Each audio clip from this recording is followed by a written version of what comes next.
sent to burn. Nowadays they've been calling, telling me soon gonna be my turn. Head down, walk with reason, know that when the daylight dies, I'm gonna have to face my demons. Life of sin and a life of lies. The devil's gonna come when the sun goes down. The devil's gonna come when the sun goes down. The devil's gonna come when the sun goes down. The devil's gonna come when the sun goes down.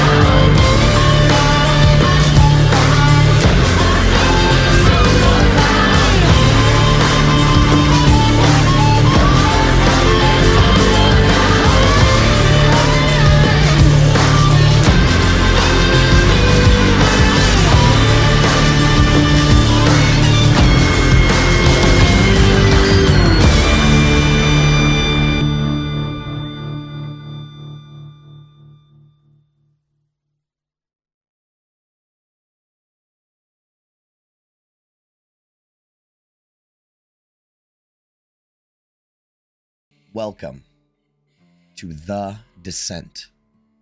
Who wants to do the recap? I can do it. I almost guessed that. Well, there's no Chris. There's no Chris, so there's nobody to fight over with it. So someone else wants to. No, please. Doesn't matter. No, Okay. please. All right, so real quick rundown. Last session, we started on the Bridge of the Forsaken. We finished crossing the gruesome bridge, eventually making our way to the other side and resting for the night before picking up the pace the next day. A poor survival check got us a little lost, and we stumbled across a battlefield where we started tearing into these infernal machines and met Scorchbait, a goblin scav from Fort Knucklebones. We brokered a deal with him that basically said, we give you a pile of scrap, you tell us what's good, and after successfully upholding our end of the bargain, he told us all we needed to know, and we walked away with a bunch of scrap that'll help us get into Fort Knucklebones. He tore off in his war machine, and we were left to rest for the night once again before picking up the next day. And as we started to approach Fort Knucklebones, saw a plume of smoke, and upon investigating, we found that it was the wreck of a war machine.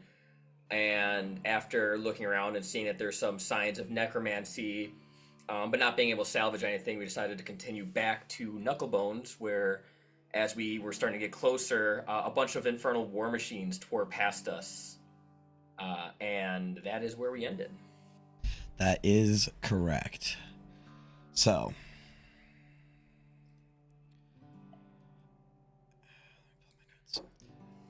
on the horizon,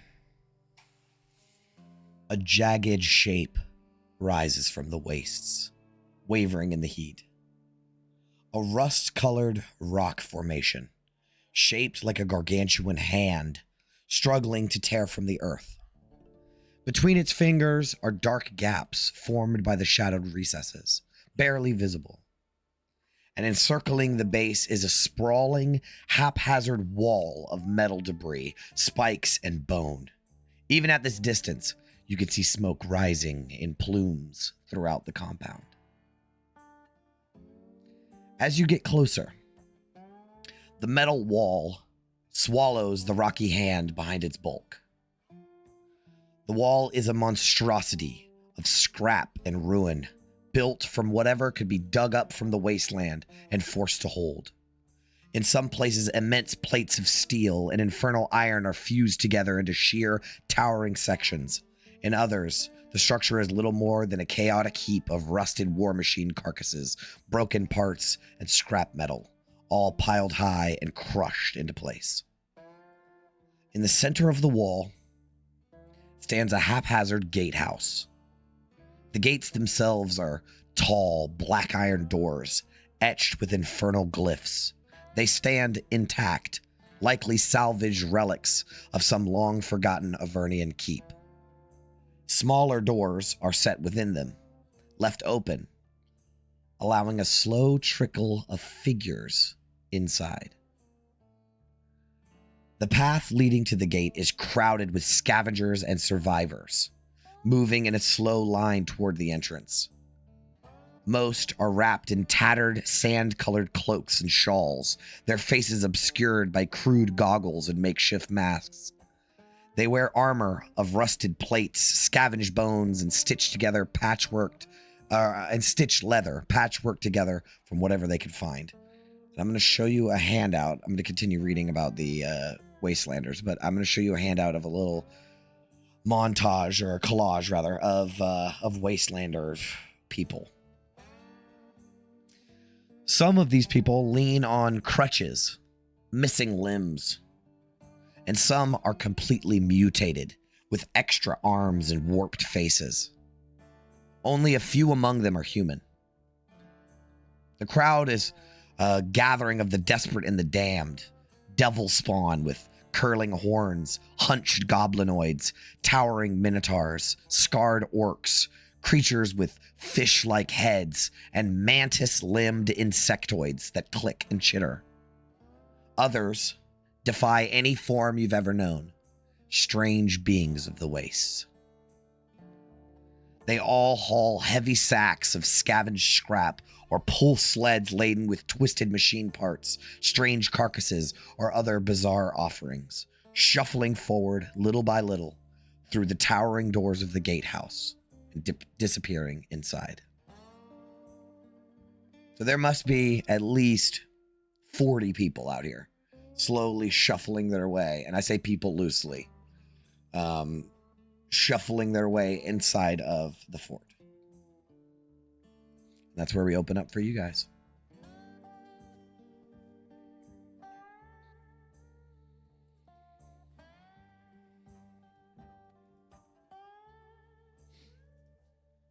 All right, let's see. I think Tannis will just like look at his uniform and like look at the people and just be like, do we want to try to trade for some clothes, or are we just gonna walk in like this? I feel like this isn't a good place to stand out. I think if we buy some nice tattered up cloaks, we'll be fine. You're muted, Brennan. Not really sure these people have tons of extras just ready to hand out. And what do we have besides chits that we're willing to trade?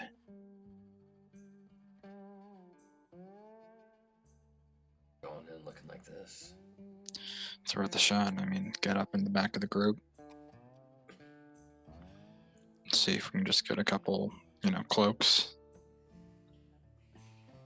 If we can find some fabric, I might be able to throw something together. So what we have like the soul coin, the chits, and then like some scrap, basically. You have chits? Yeah. No, I don't think we have. Oh, no, I not don't chits. have I was any. thinking It's scrap. The Yeah. scrap.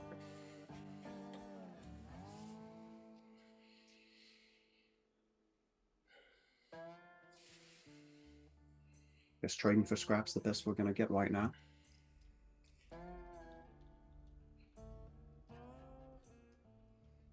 Just have to scrounge around to make two. A pair of bugbears, which you maybe have seen 2 or 3 in your whole life, are all decked out in the scavenger clothing, pushes past you. You're holding up the line as they like drag a sled with scrap past you.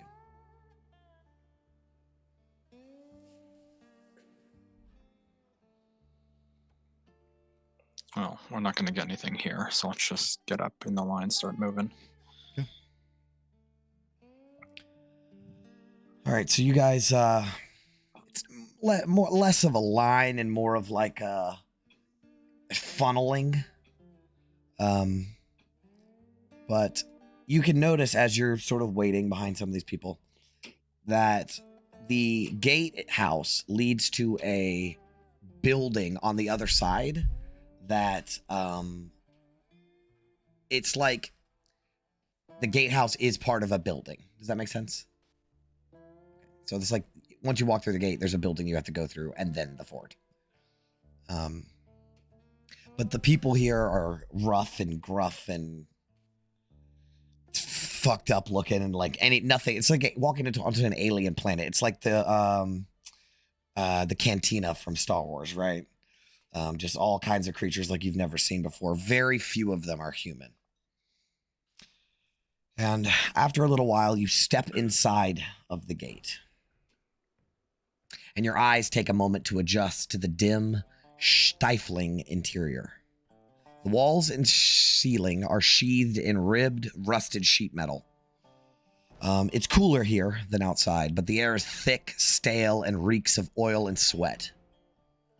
A tangled web of thin black wires zigzag overhead, suspending dim glass orbs that radiate a weak, flickering glow.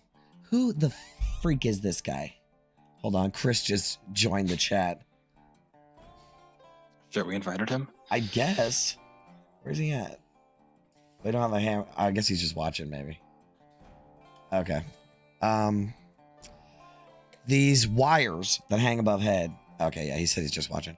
The wires that hang above head, they are light bulbs. I'm going to describe it as glowing orbs. They're electricity. Which may be a foreign concept to you, maybe not necessarily. This chamber is lined with inspection bays. Narrow recesses built into the walls, each framed by a rusted scrap and reinforced with bolted iron plates. Inside each bay is a small imp that stands on the counter, flipping through ledgers, scrawling notes, and occasionally shrieking, "Next!" before snatching up whatever junk is shoved in front of them. There is another gate to the side of where you are that leads to like a larger inspection area, like for bigger stuff that gets brought in. Like big carcasses and gutted war machines. Near the far end, there is a large bay that stands apart from the rest, and it's marked by a crude iron sign that says "The Collectorate." This place is crowded with people and all carrying their junk and pushing it into bays and stuff like that. But watching over the entire scene are short, wiry creatures, humanoid looking. They're no taller than a gnome, but they're hunched and gnarled with long white beards, and they have sharp, jagged teeth, and they wear filthy, just disgusting, blood-stained red hats that are all pulled down low over their beady eyes. And they all have massive iron boots on. Like, all of them have these, like, steel-toed, massive iron boots. They move through the chamber like feral watchdogs, quiet, watching, waiting. And they are red caps, and I will show you a handout of them, because I will just call them the red caps from here on out. I have 2 handouts of red caps. So they appear to be the guards of some sort. I gotta find it.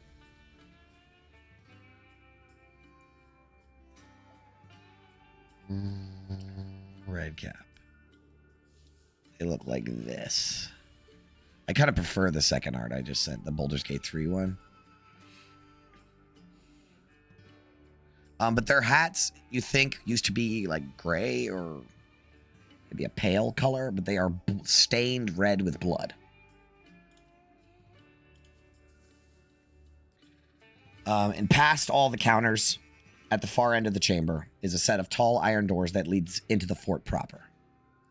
It's the only way forward, but nobody gets through unless they've got something worth trading.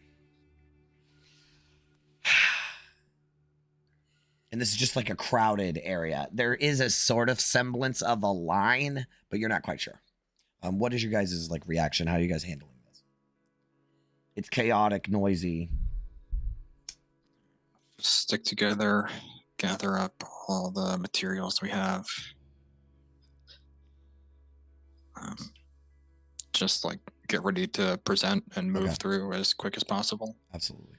So you guys are all sticking together as tightly as you can.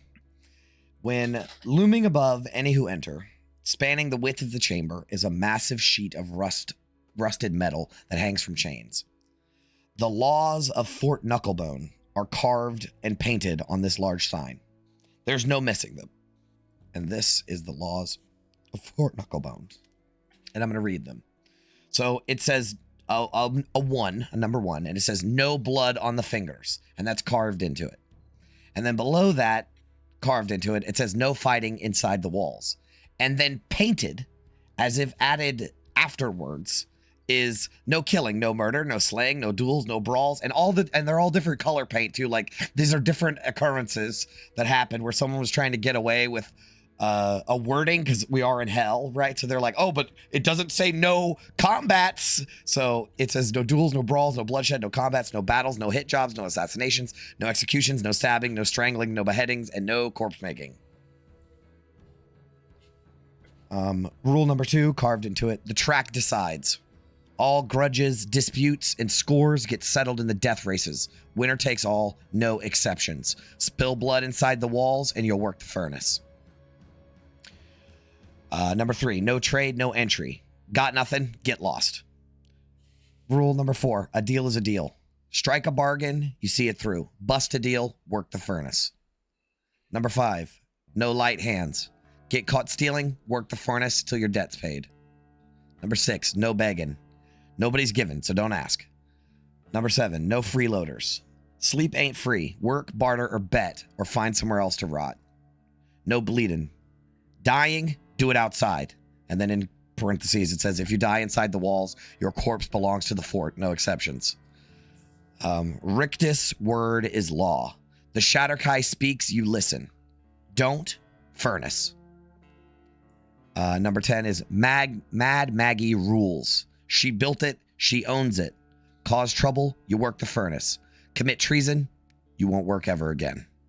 And then there is a separate sign hanging below it with some addendums of Scaver's rights. It says finders keepers, what's scrounged is owned. And on the other one, it says deals go through the collectorate. Bargains, trading, bartering, wagers, handshakes, all deals are final. But deals made through the collectorate are bound and protected. Got a grudge, the track decides. Those are the laws of Fort Knucklebone.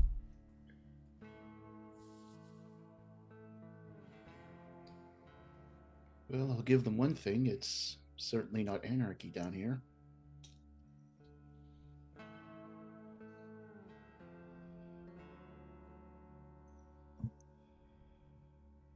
Let's see. Yep. I suppose so. I was worried about why some of these people look. They'd be a lot of stealing, but it's a tight ship they run here. No fighting either. That's important. That's rule number 1.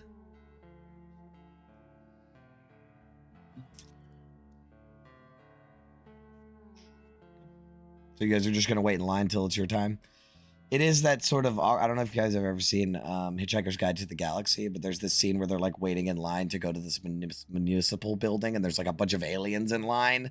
That's just kind of what it's like, where you guys are the normal people in this line of just strange, otherworldly like type creatures. I guess keep our heads down and try not to draw attention. Rub some sand on our armor, make it less shiny. Sure. As you guys are waiting in line, you see there's 2 sets of doors to your right. One of them leads to that bigger bay where they do bigger inspections. And then there's another door that seems to lead like through the wall. Like there's a tunnel going through the wall, like the wall of the fort. And that door, the wall of the fort door, bursts open. And it's to the sound of like raucous laughter. And a towering, broad-shouldered were-boar stomps through. He's very muscular, with glowing red eyes and crooked tusks, and he looks like this. Where is he? Yeah, here he is.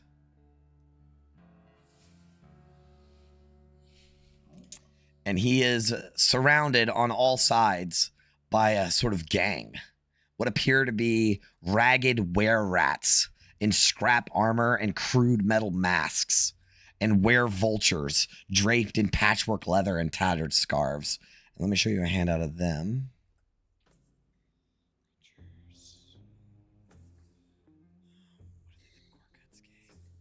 Hold on. There they are.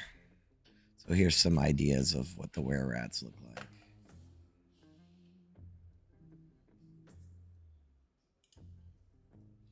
There you go. That's the sort of gang that fans out behind him wearing their post-apocalyptic gear.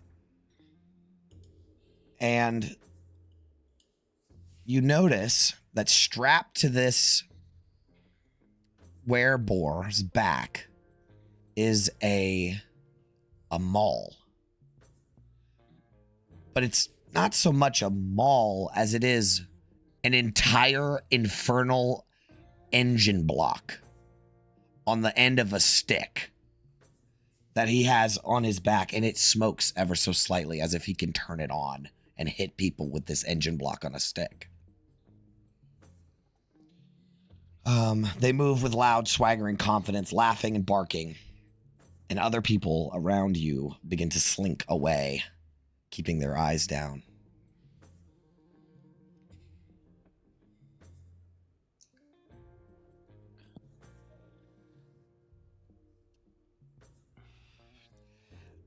Well, looky what we got here, boys. As this werebore has noticed your presence, and he starts to approach you. Didn't know we was expecting a parade. He'll like go up to Tanis and touch his uniform. You play the drums, soldier boy. The gang behind him. I'll like kind of brush off my armor where he touched me, and I'll just be like, I'm actually more into the law enforcement kind of gig, but seeing that I'm a little on my element, how about we just mind our own business? I could see that. You're a primey, ain't ya? Fresh little meat bag. Ain't even got the stink on you yet. I mean, I could smell you coming from, a quarter mile away, so... Maybe, you like that, do you, soldier boy? How'd the wasteland treat you? Wasteland's kind of a shithole, but haven't had much issue getting across it yet. Killed everything we came across. What about the rest of yous? I bet you're real thirsty, ain't ya? Say thirsty? Yeah, I mean, it's warm down here. I've been walking. The rats behind him, the were-rats, they cover their mouths and laugh. And this werebore will reach down and take his crusty-ass boot off of his foot. And take a canteen and pour some water in it. And he'll offer it towards Tanis. Take a drink, soldier boy. I'm not putting that shit near my mouth. You don't wanna? It ain't polite to turn down hospitality. So if I take my boot off and shit in it, you'll eat it? Got a mouth on you, huh? Maybe I'll knock a few of your fucking teeth down your throat. See if you still got shit to say. I'll just look over at the sign, be like, I thought we were in a civilized place. He looks up at the sign and just smirks this fucking shit-eating grin like this piece of shit. And he's just gonna take the boot and just dump it on Vin. Cover it in water. Sign says no fighting. But is there any rule against defending ourselves? Sounds like fighting to me. Yeah, I feel like then like you can see the anger. Like she's kind of like clutching one of the gauntlets, and you can see like the little like electric sparks flying from it. He begins she doesn't move. laughing hysterically. It looks like your little runt needed it. And what have you got here? And he like tries to grab at Lulu as she quickly like gets out of the way. Is this some kind of pet?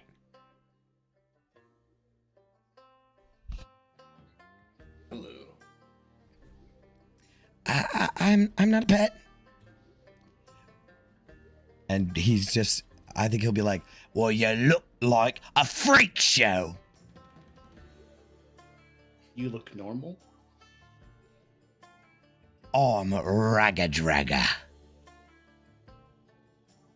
Never heard of you. Oh, I heard of you. I bet you have. All good things, I think. Guys, why are we wasting our time with this guy? I'll press to digitate, clean up Vin. Okay. Look, we came here to barter and just get some supplies, and we'll be on our way. We don't need any trouble from you. You know what? I don't like your attitude.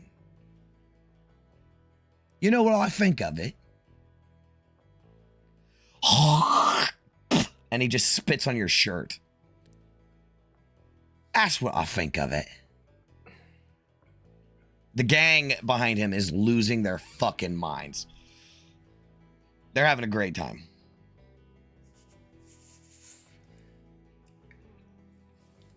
So fucking bad. I'll just turn back to the second company. Like, let's just get fucking past this. Tannis, it's a literal pig. Don't let him piss you off. He's really getting there. Primies don't get to walk past me like I ain't here. Get over here. Come back over here. I wasn't done talking to you.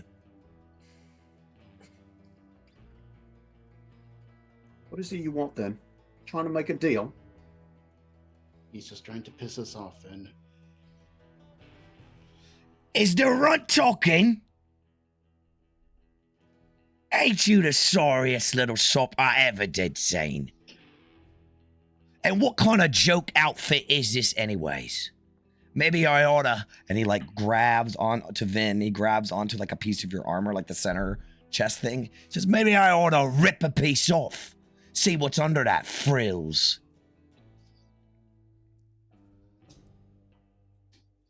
Really wouldn't try that if I were you. If you do not stop him, he will like try to fucking wrench some shit out of your armor. Let's see what we got. I mean, we're not And gonna don't do start a combat. fight. I'm seeing if there's anything like non Only defensive, Zach, nothing yeah, aggressive. Zach, Vin will, you know what she'll do? When he goes to grab, Vin will use, let's see. Where's the, can she use the telekinesis, like, oh, I guess she technically, like, can't do this, but just for flavor, she'll, like, telekinesis herself, like, away. Like, just, it's like 5 or 10 feet, whatever it is. You push back. You fucking runt! And he's gonna reach for his warhammer on his back. This thing is like huge, and he will like pull a trigger on it as he pulls it out, and it goes boom, boom, boom, boom, dun, dun, dun, dun, dun, dun. As the engine turns on, fucking flames shoot out the back, and you will see every red cap in the fucking building slam their boots down really loudly against metal plates. So there's metal boot on metal plate, and all in unison, slam! Right, and Raga Draga stops, and one of the red caps will be like, no blood on the fingers. And Raga Draga like grumbles, puts the warhammer back on his back, the maul back on his back, and he'll say, damn shame. I was starting to have a little bit of fun. See you inside, Primies.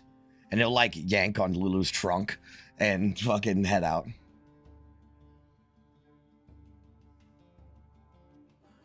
you cave in. Fine. I'm honestly lucky that he got to that point and those red cappers, whatever they are, stopped him. I was starting to get real pissed myself. Next time, and we all know there's going to be a next time. We just don't acknowledge him, wait for him to get pissed off, and the red caps do their thing. Sounds Now, like when a we're plan. outside the fort, we be careful. That's the welcome party then. I'm sure this place is gonna be all sorts of fun for us. I mean, that's what Yeah, happens get when these clothes. death races go to your head.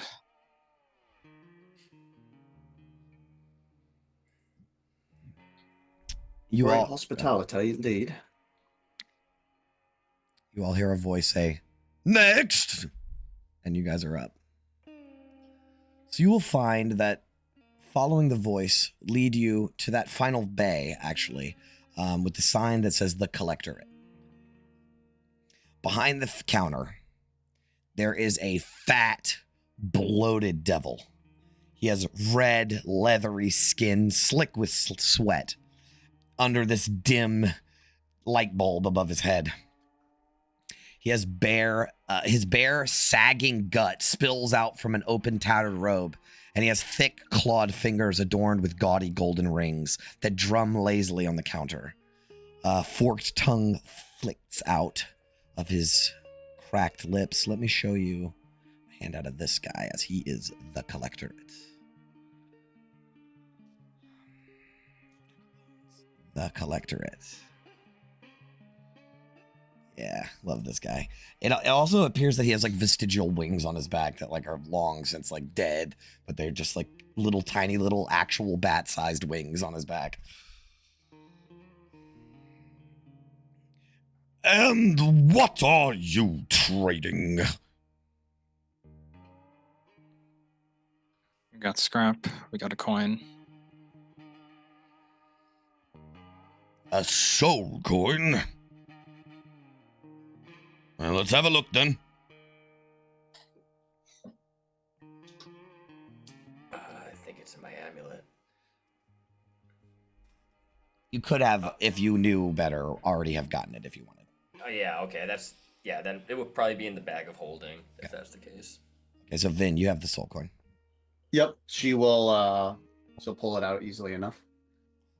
He will take out he'll like take a pair of glasses off the counter that have several magnifiers on them of different sizes and shapes and stuff. And he'll put them on and he inspects the coin and taps the coin with a claw and listens. Thought so. This one's been outside the hells. Lost a lot of its potency. A fresh soul coin? Still howling in torment? That's a thing of value. This one's been passed around. And then his eyes get wide. Maybe even prayed over.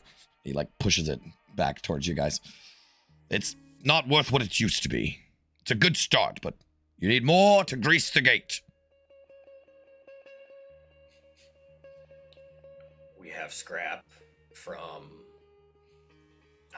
War Machines that we had appraised by... Let's see. Haven't got all day. I'll just start picking shit off Yep. of the slab. He and putting it will up. inspect each piece big enough to fit through onto the desk, and he will like lick some of it. He like weighs some of it on a scale. He just like checks the shit. This will do. Very good. And he will pop out a big ass ledger, write down what all you guys have, and I think he'll actually be like, "And your names?"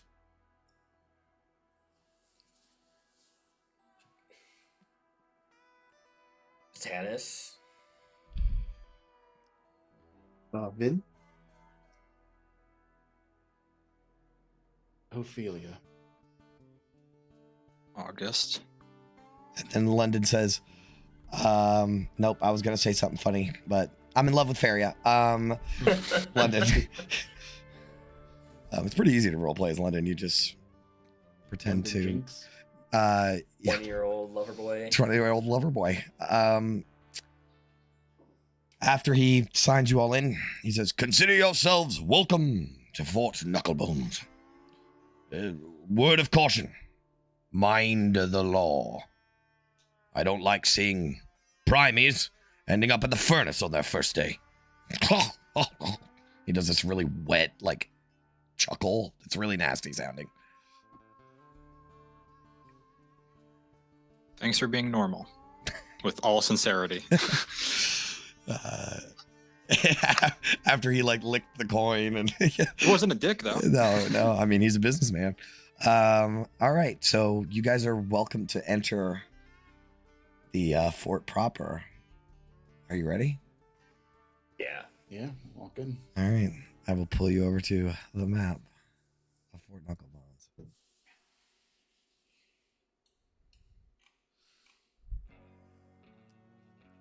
So before I start describing the place, I will notate the buildings are way more. There's way more buildings in between the fingers than like what looks like it on the outside of the map. That's pretty accurate, but like in between the fingers, it is packed with buildings. That is just like to sort of explain it, like show, but there's way more buildings. Actually, I will read you a description. Welcome to Fort Knucklebones. Get a drink. So your eyes have to adjust again to the brightness of outside. Stepping past the checkpoint and into the fort proper, the first thing that dominates the landscape is a massive, rust-colored rock formation. The hand-shaped mountain that looms at the center of it all. I will also note there are other mountains on the side of it. This is like built into the side of a mountain. But this is like the one that they built it around. Its jagged fingers stretched out across the earth. Each gap between them packed with a chaotic sprawl of buildings, shanty stalls, and crude structures built from scrap and scavenged materials. Outside the base of the mountain, yards and workshops spread out, scarcely dotted with the skeletal remains of gutted war machines and rusting scrap piles. A few squat buildings cluster near the walls. Some look like shops, other like dens where rough-looking figures gather in dim electric light. The streets, if they can even be called that, are little more than uneven dirt paths trampled into the dust, packed with movement. Scavengers push overloaded carts filled with rusted parts. Merchants bark out prices, and grim-faced figures make their way through the crowd. War machines grumble past, their engines sputtering thick black exhaust into the air as their riders weave through the chaos. Above it all, two facilities sit perched on either side of the mountain's upper ridges. To one side, above Blackfinger, is a compound of scorched metal walls and towering smokestacks that belches thick black plumes into the sky. From it, thick black cables and rusted posts stretch out, crisscrossing the entire fort like a tangled web. On the opposite peak, standing squat and watchful, is a low stone structure with a thick circular spire jutting out at an odd, unnatural angle. So I'm describing the furnace is the one with the smokestacks, and the knuckle is the building with a tower. And the wires that run is telephone lines, they're power lines that run throughout the entire fort. So there's electricity here. Among the crowd, red caps move in small groups, their oversized iron boots thudding against packed earth. And they are ever watchful for trouble. As soon as you guys walk through... No, actually, there you go. You guys are welcome to enjoy it. Welcome to Fort Knucklebone. Do the wires look sturdy enough to be used as zip lines? Yes.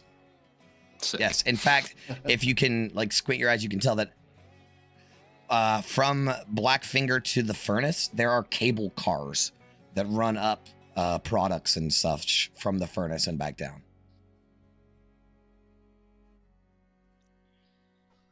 Past all the grit and grime, it's almost futuristic. I've never seen glowing light orbs like these before.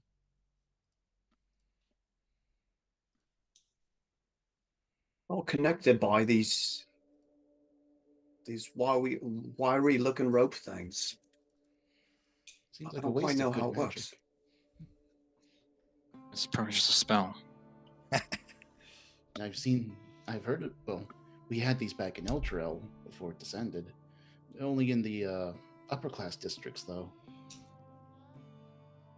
Yeah, I mean, continual flame is expensive to cast. There's only one street in Waterdeep that has one. I mean, I doubt they'd need like a mythala or something, but definitely quite a bit of magic to power this whole thing. She says, looking at all the telephone cables running yeah. around. Lou, You have good. souls to work with and convert into fuel easily. Seems a lot more doable. Lulu, this whole time, has, as soon as she walked through the gate, she kind of lingered back a little bit. And you guys have to, like, notice, oh, Lulu, what's, you know. And she'll say, this place, I've been here before. I know I have, but I don't think it's how I remember it. Something is different. It wasn't like this before.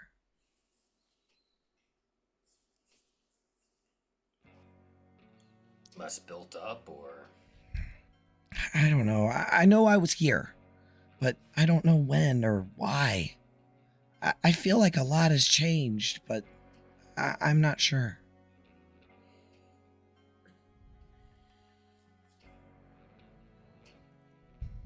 We'll see if we can jog your memory as we go around. Sure. I mean, this all seems like Zariel's kind of stuff, right? The smoke and the metal. And so if she wasn't, set up down here, or had just started getting set up down here, that tracks.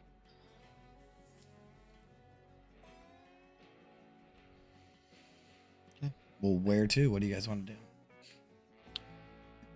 People continuously flood past you and spread out amongst the fingers. I think we just have, keep Lulu close, have her fly low and in the group so people don't just see a yellow balloon following us. Okay.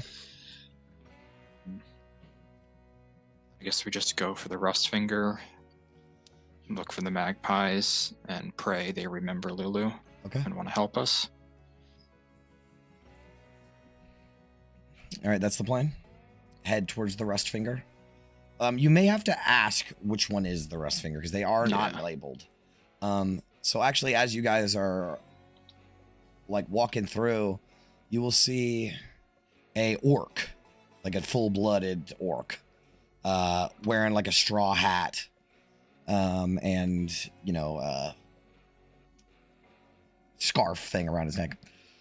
He is holding a long, thin rod that he snaps against the hide of a massive beast lumbering ahead of him. The creature is a hulking infernal bison with thick, scorched hide, and it has jagged bone spikes that crisscross down its back like horns. Let's see if I have a handout for this thing. I think I do. It's called a charback.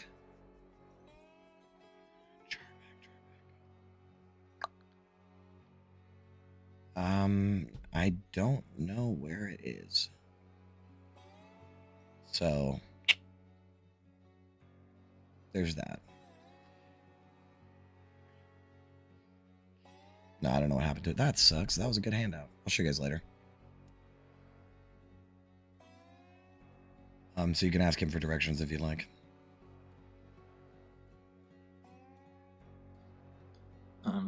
Yeah, I'll just walk up to him. Hey, which one of these is Rustfinger? He eyeballs you up and down. Rustfinger's that way. And he points you in the right direction. Damn, I wish I could find this fucking creature handout. That's the whole reason I had this guy show up in the first place. I'll find it later. The break. Anyway, so you guys can head towards Rustfinger. That's where we're going? Yeah. All right.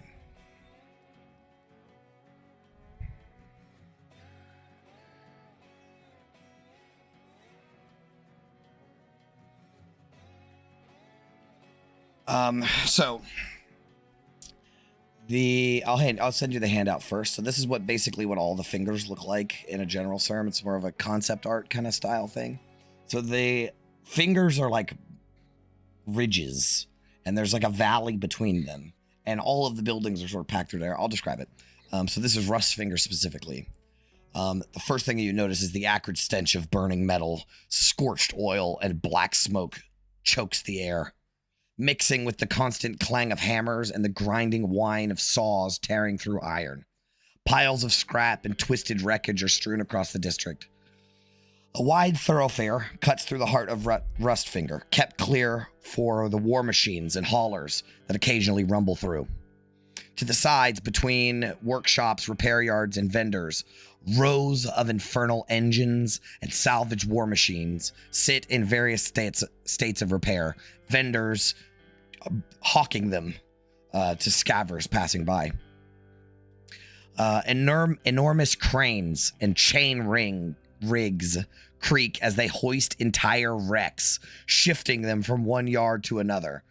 Heavy plating and engine cores dangle precariously overhead, while rusted iron poles strung with thick black wires crisscross between the towering rock fingers above. Stalls and lean-tos climb the cliffside, perched on narrow ledges and outcroppings, with repair garages built into wide cave mouths scattered throughout.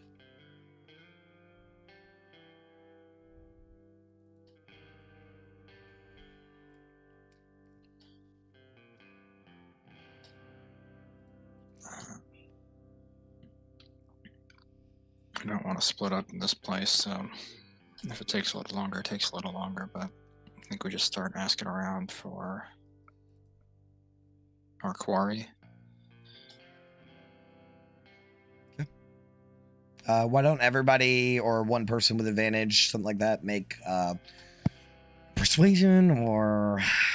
Actually, you know what? Here's what we'll do. How exactly do you go about doing this? Like, in not like exactly, but like in general terms, like, what is your approach? You're just going to ask somebody, hey, do you know where the magpies are? Or... Yeah, that seems like the simplest course of action.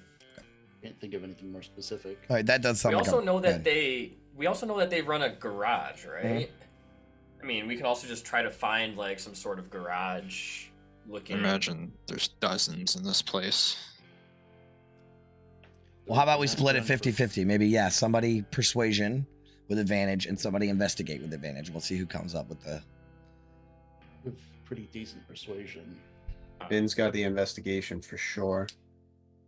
I can also try the persuading. Who do you think would be doing it? Oh, Ophelia. Yeah.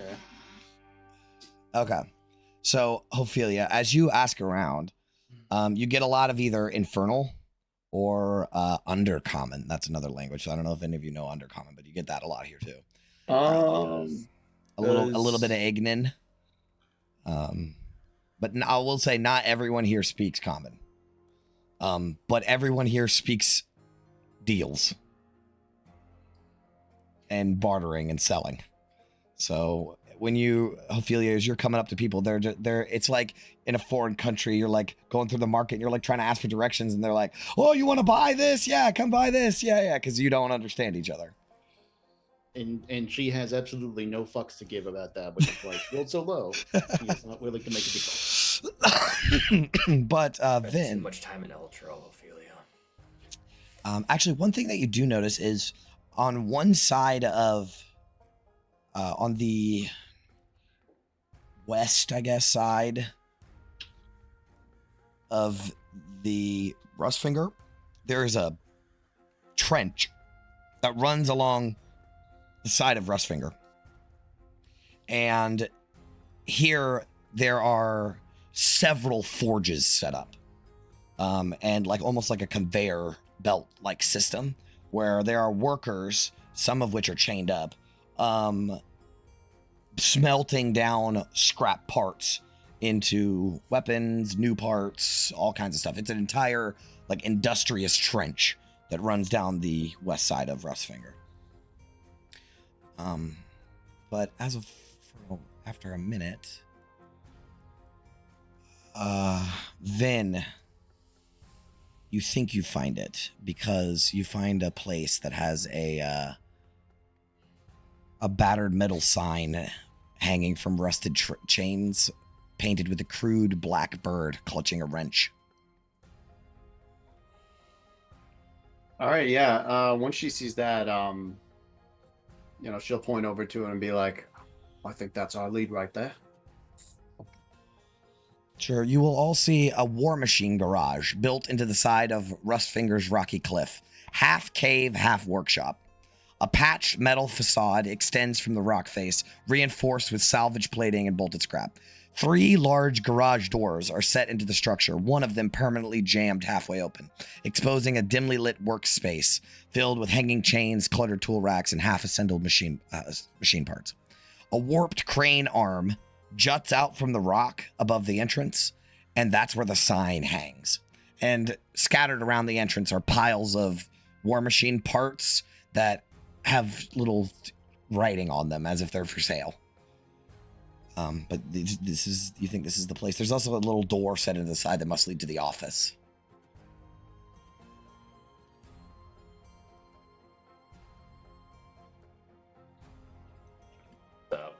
Push into the office. Yes. Door then.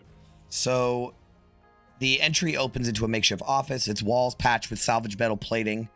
A rickety desk stands against one side, buried under ledgers, tools, and half-stripped machine parts. You can actually see into the workshop from the office. It's only like a divider wall. And the passage opens into a large repair garage, the ceiling lined with thick black wire snaking across the rock. 3 mechanical lifts stand in a line with the garage doors. On one is a war machine that sits elevated, its underbelly exposed. There are tools and parts and the little glass orbs illuminating this place. Over past the garage, the cave, it goes into a cave. So it's like a building, and then it goes into this cave that is a massive workshop filled with half-built war machines, stripped down engines, walkways bolted in between it. It's this massive workshop, but it's kind of in the dark in the distance, and you can't see it. But you hear some work being done underneath of one of these war machines on the lift nearby.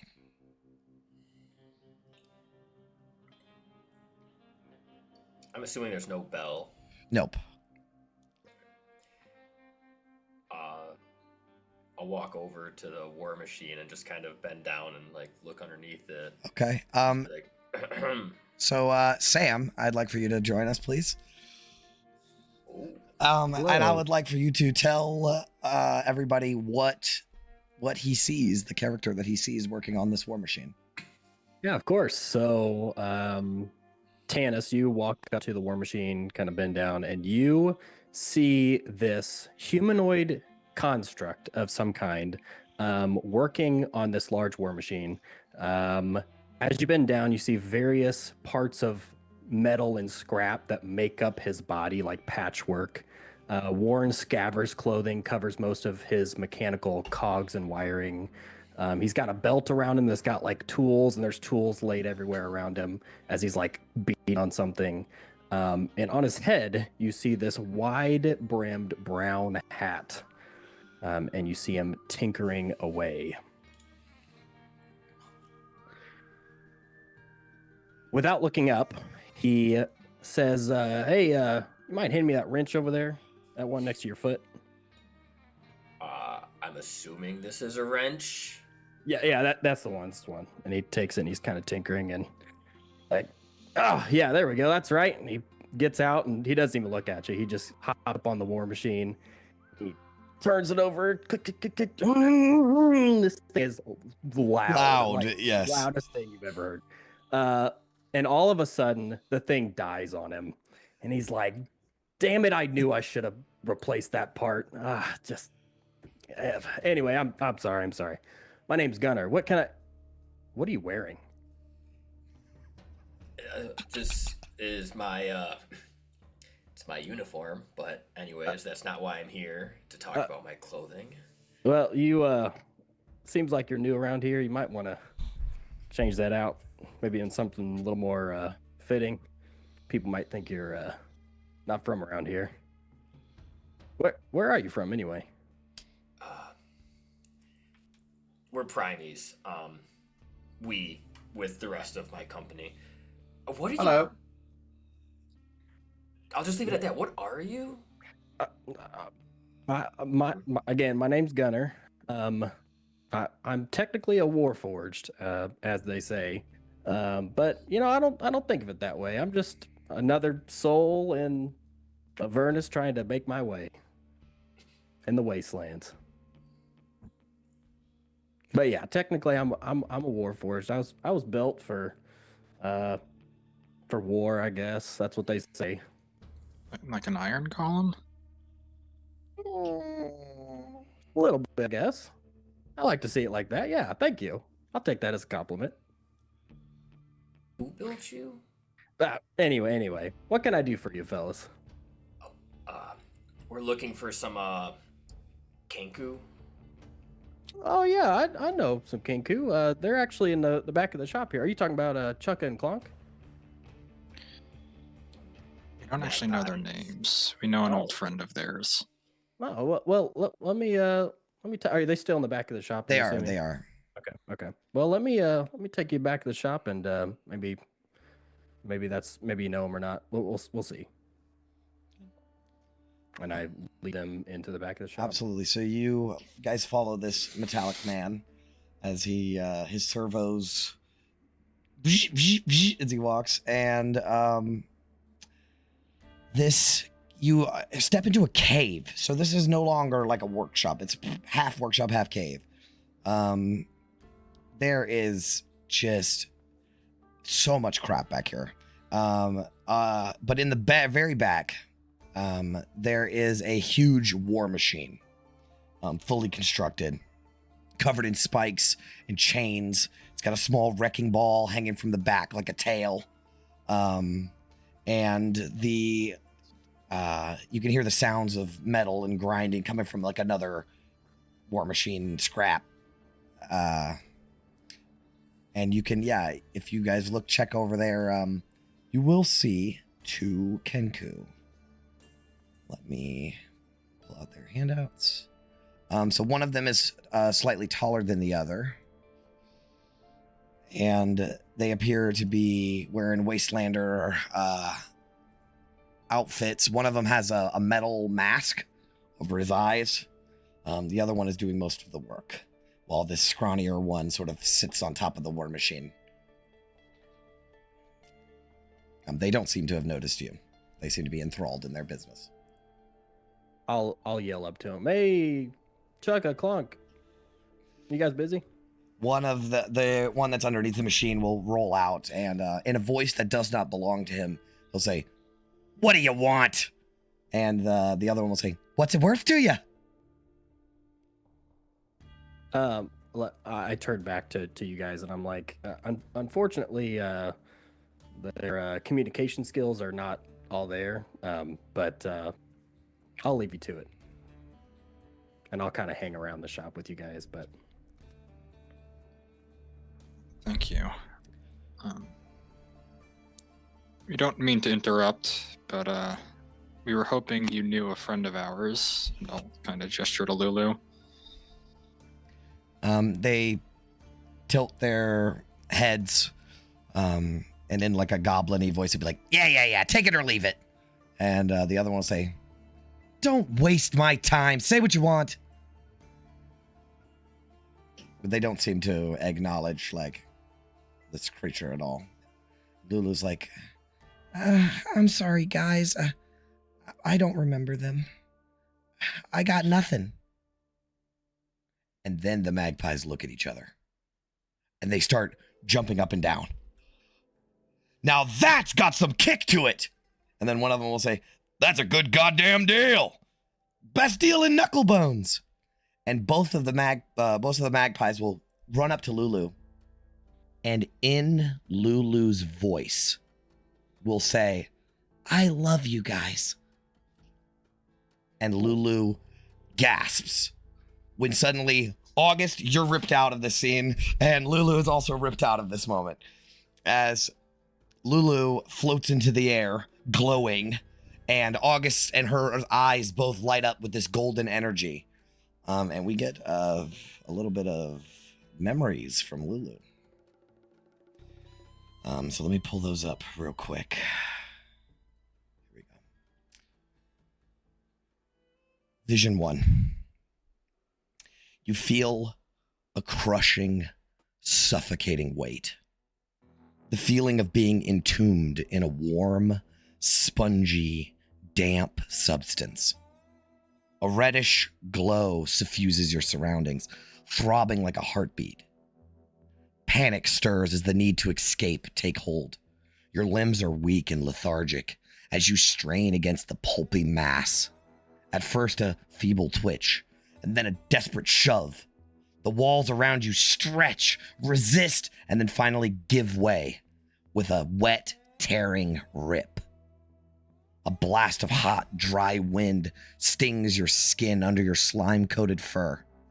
The scent around you reeks of blood and rot, and your vision is strange, like a red veil has been pulled across your eyes. But the light is so bright. And that vision fades. Vision 2. Blistering heat scorches your skin, the wind whipping grit into your eyes, filling your throat with dust. You tried to lift your wings, but nothing. They hang useless at your sides, aching, limp. You have to walk. Every step is a struggle, your legs trembling beneath you, but still, you force yourself forward. You don't know where you're going, only that you cannot stop. You aren't even sure who she is, but you have to find her. You have to help her. Vision fades. Vision 3. You're on the ground, looking up at a blood-red sky. You can't move. The air is still, and you're fading. Something's watching. Sharp chirp, then another, and another. You should be dead, a rough voice says, but it's not a voice, not really. More like the scraps of a voice scavenged from another's throat. It's dangerous out here for a pathetic little bird like you, another says. Shadows flicker in your fading vision, dark, hunched figures, heads tilting, feathers, claws. You try to speak, but you can barely breathe. And then it all goes black. Next vision. You wake in fragments. Blurred shapes, damp cloth on your forehead. Your body is weak, wings aching, limbs heavy. And time slips past in a haze of sleep and waking. Warm broth presses to your lips, hands adjusting the makeshift bedding beneath you. Then one day you sit up. And the figures around you scatter, startled, then return to curiosity. Kenku. One says, "It's dangerous out there for a pathetic little bird like you." Another voice will say, "And what do I call you?" Days pass. You eat, you drink, you recover your strength. The Kenku are always near. There are over a dozen of them that dwell in this torchlit cave, always watching and chattering amongst themselves. Some of their phrases make sense, others are ridiculous and completely absurd. Exaggerated voices, clumsy insults, a sputtering devil cursing about a lost boot. They make you laugh. And yet, after some time, though you feel much better, something gnaws at you. A hole at the edge of your mind. But the feeling is clear. Whoever she is your friend, and she needs you. The vision fades. You have one last vision. You flutter out of the cave into the brightness of the wasteland. The long abandoned fort behind you. The Kenku gather, watching without speaking. You have to go. You don't know where, but you have to. One of the Kenku tilts its head. "State your business and your destination," sounding like an infernal soldier. You hesitate. I have to find her. The Kenku look at each other. Then, as a group, they reach out and wrap their arms around you. A silent embrace. And you press into them, feeling their quiet understanding.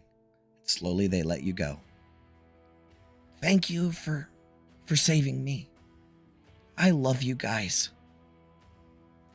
The Kenkus tilt their head and then, I love you guys. I love you guys. I love you guys. Ripples out over and over in your own voice, echoed from a dozen beaks. It makes you smile. Then you turn and flutter upwards towards the dark crimson sky. The vision ends. So, during that, all of you, it wasn't more than maybe 2 or 3 seconds of August and Lulu glowing, and like August sort of slightly lifting off the ground and Lulu lifting off the ground with golden energy shimmering from everyone. And then as soon as it starts, it fades. And the Kenku are just having a fucking blast. Chukka and Clunk are pushing each other and like getting pumped up and psyched out.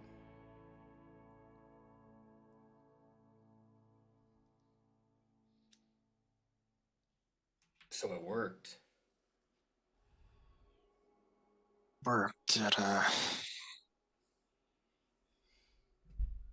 it wasn't quite as much as last time, but it worked.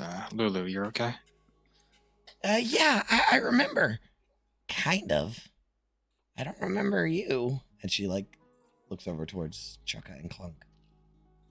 And one of the magpies, he'll be like, sold! This belongs to you.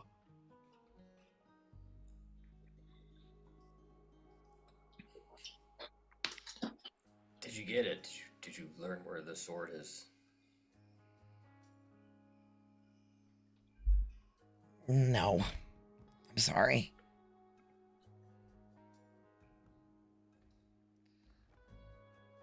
What about our next destination? Anything?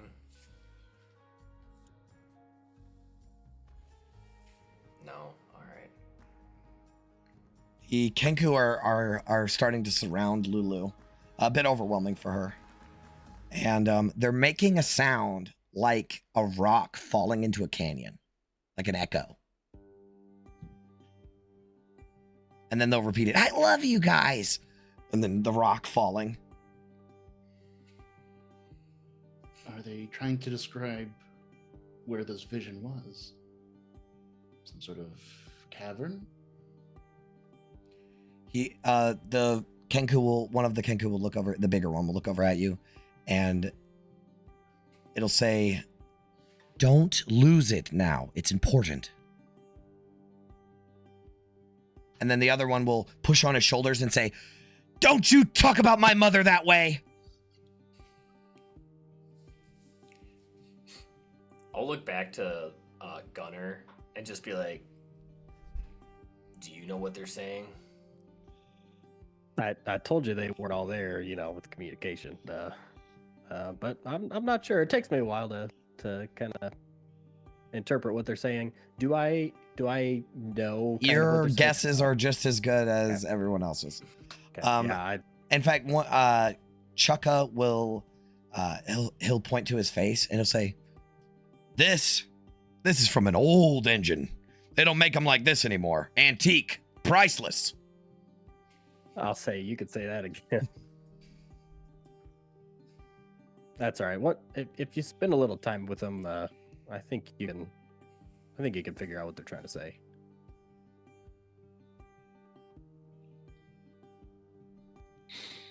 The other one will say, he's thinking like, oh, how can I say this? He'll say, it's traded hands a few times, but it still runs great.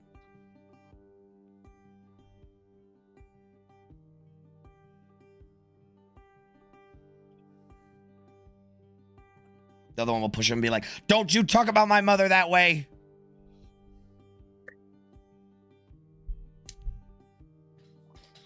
Gunner will say,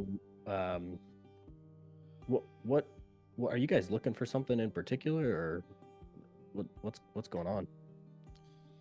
You wouldn't believe us if we told you. you can give it a try.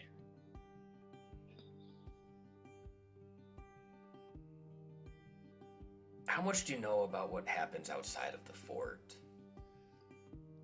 I don't get out much, but to scrap and get away from these parts. But I know a little bit. Just what's here in Avernus, though. I haven't got out much other than that. Well, Lulu here, she's helping us track down a weapon that we're going to use to save a lot of lives. Weapon, you say? What kind of weapon? Not like these machines, I can tell you that. It's more like a weapon you hold in your hand, but One of these, and I'll just hold up a sword, my Kopesh. a bit shinier than that. Oh well, I know what a sword is. What are you talking about? Chuck a clunk. You know what they're talking about? You see any of this? One of them will shrug and say, "It wasn't red when we found it." Okay. This isn't they might any not. kind of... Oh, good. No, go ahead. Well, this isn't your typical sword you'd find out in the market stall. This is special. And first clue led us here, but now we're kind of stuck. Well, if I see any kind of shiny sword, I'll definitely I'll lead you to it. I don't think that it would be here. We were hoping to. I mean, if it is here, that'd be incredibly lucky. And knowing our luck, it's not here because of that reason alone.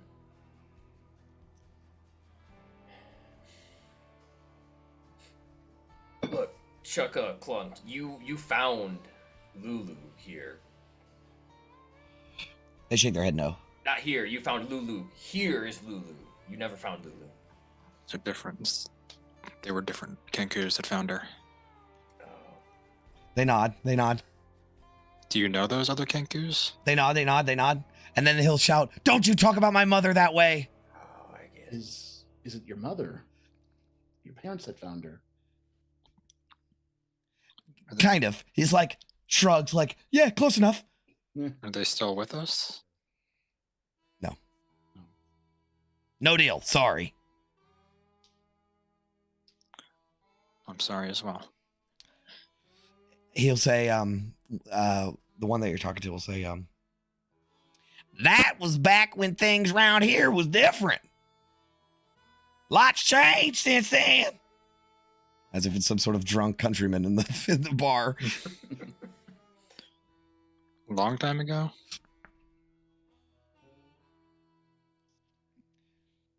He'll repeat the line that said it's traded hands a few times, but it still runs great.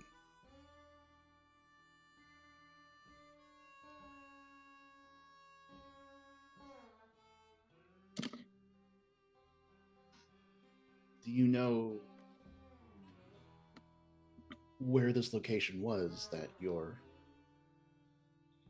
kin found Lulu?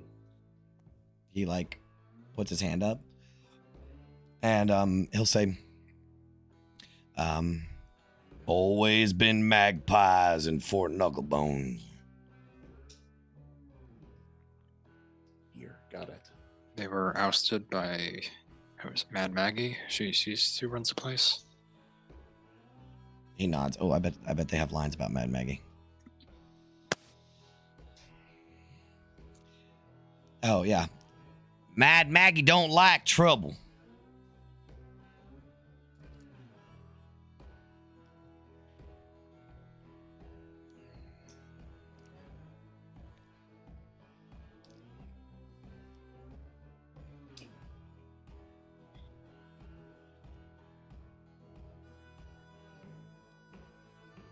They will, one of them will shrug and say, "Scrap's all dry here, boss." And shrug his shoulder like, "You got anything else for me? Can I help you in any other way? This is cool and all, but..."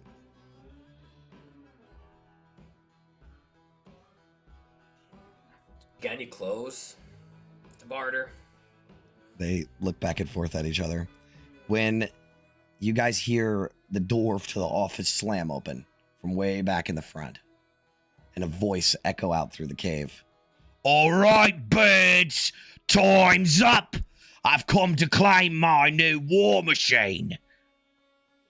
And as you can immediately recognize this voice as none other than Raga Draga, whom you have just met, not but 30 minutes ago. And as he's approaching, he says, where's my rig? I don't see it. Better not be hiding it, bird brains. And the magpies begin to panic. They're like pushing each other and pulling each other's feathers and stuff. And they're like going up to Gunner like, what do we do? I'll push past him and say, Raga Draga, why don't you go pick on somebody your own size? What is this? As he rounds the corner to see, or like rounds into where he sees not only the primates he just fucking made fun of not but 30 minutes ago, but also no war machine that he was expecting. Where the fuck is my war machine, Tin Man? Listen, we had other business with that war machine. It unfortunately. You sell it to these fucking primates? No, we didn't sell it to the primates. No, And y'all are still wearing your cute little outfits. Ain't this just a fucking show? Listen, we sold it to Rictus Grin. All right, I can't compete with that. The magpie will, in Rictus's voice, say, excellent. Thank you for your business. I'm sure Mad Maggie will love it. And Raga Draga is quiet for a moment. And his crew back up. And he will reach over and set his hand on like a workbench nearby and just pick up the entire bench and toss it across the fucking room. Right? As it smashes. It's like a big, heavy steel bench. And he just lifts it with one hand. It smashes it on the other side of the room. And he said, you sold it? You stupid, backstabbing little runts. You made a deal. As he like pushes past Gunner, going towards the magpies. I gave you my word I would pay. That makes it mine. Nobody fucks over Raga Draga. You owe me. Here's what's gonna happen. You're gonna make me another one right the fuck now. And I'm not paying a single chit for it. Or maybe I just rip off one of your scrawny little shits' wings. See if that jogs your memory about who the fuck you're messing with. And he like... Raga Draga. He turns over towards you, eyes glowing red. I have a better idea. Why don't we race for it? You and me. There's a long silence. And then the whole gang, including Raga Draga, burst out laughing.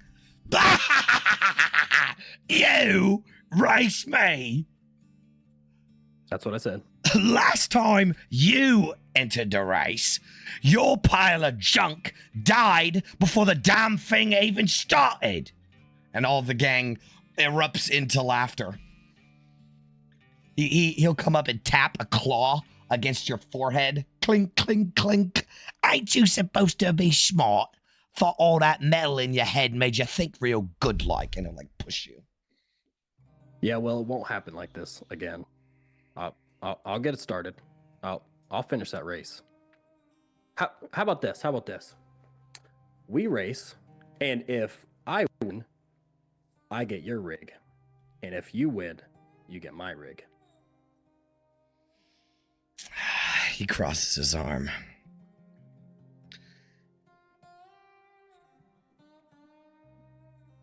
The track decides. The track decides, Raga Draga. Ooh, that was his trigger phrase. That was the sleeper agent activation phrase. He says, I own the fucking track. I am the death race. And you're a rusty bucket of bolts. You want to put that heap of scrap of yours against me? Fine. The track decides. But your rust pile ain't half as nice as the demon grinder I'm owed. So let's make this a little more interesting. When you lose, and then he leans in real close, and you will lose. I don't just want your rig.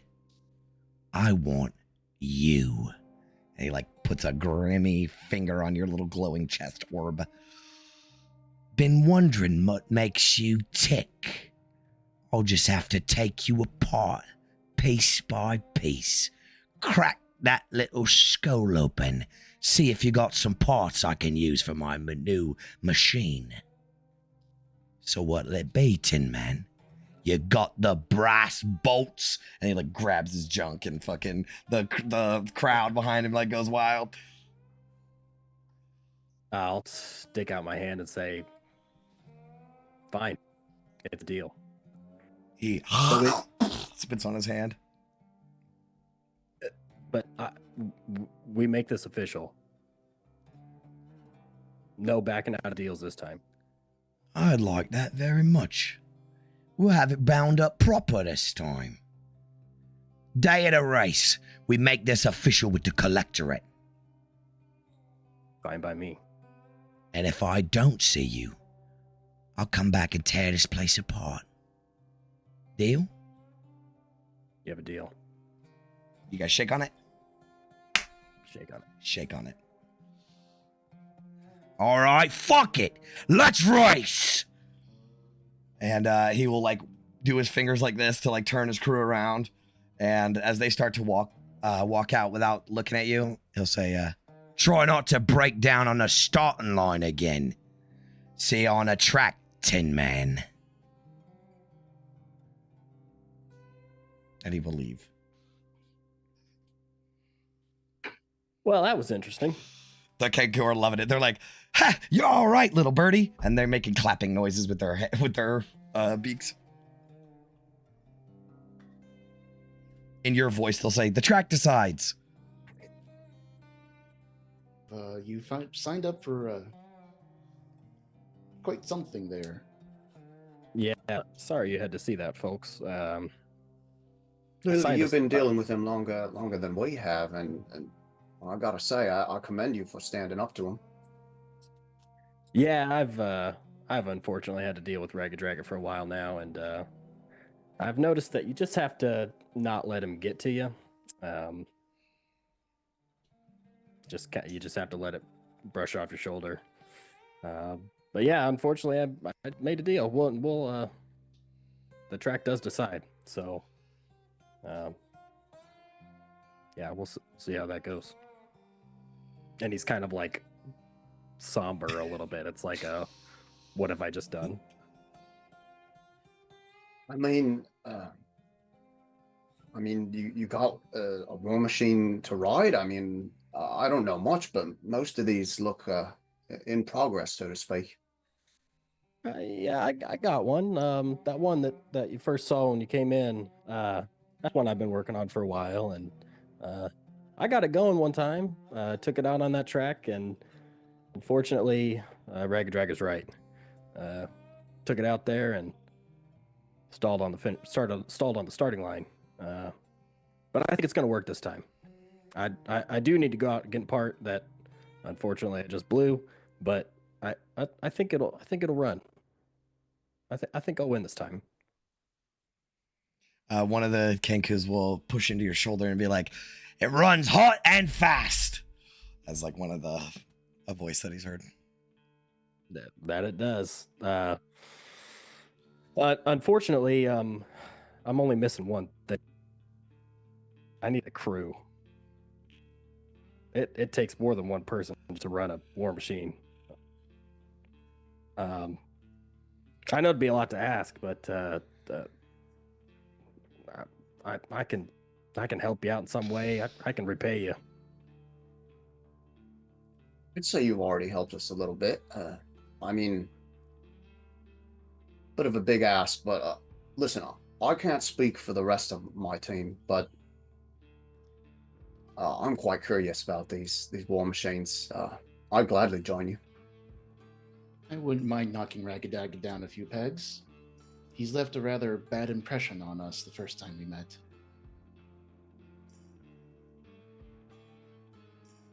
I'm not Well- one for senseless violence, but fuck over Pig Boy back there. Yeah, I'm with Ophelia. Fuck that guy. I mean, no disrespect, Gunnar. Everybody, do we have time for what sounds like a vanity project? It's also in a couple of days. To put Ragadraga in his place? Don't have any other leads right now, Gauntlet. Even we At win, least how does that help something. us? Listen, Gunner. if we win, I don't know what you're looking for. I don't know what it's worth, but I'll get out there and help you. If you really help me, I'll help you. War Machine. He made a deal for Ragadaga's war machine. And Come he's got on. a nice one too. We need one. You know, Gauntlet, we've been trudging around the wasteland for how many days? It's slow going on foot. If the sword isn't here, then we're going to need transportation a lot faster than what we can do. I know, I'm not opposed to it. I mean, this town would probably be a lot better off without Ragadraga. But I just gotta make sure it's gonna cost us resources. We got a whole goddamn city counting on us and nobody else. Well, I mean, this place is all for bartering, right? Something I know a little bit about. Why don't we make a bit of a deal? I mean, Gunnar, right? If we help you with this, I mean, we could use a ride ourselves when all this is over to traverse the wastes. I think that would be a fine exchange. Listen, if we win, I don't think that sounds bad at all. And quite honestly, winning doesn't just get this war machine. Winning would also draw attention. You might have some more resources after winning than I could give you. I know Mad Maggie might take notice, and she's got some mighty powerful resources. I've never spoken to her, but I know of how powerful she can be. We've been here all of an hour and we know her reputation too, so. I know it costs us a few days, and it's a risky gambit, but if we get a war machine to traverse the waste and an inn with Mad Maggie and maybe learn something Yeah. about... I'm think it's more worth than it. convinced with that. It's becoming readily apparent that altruism is going to bite us in the ass.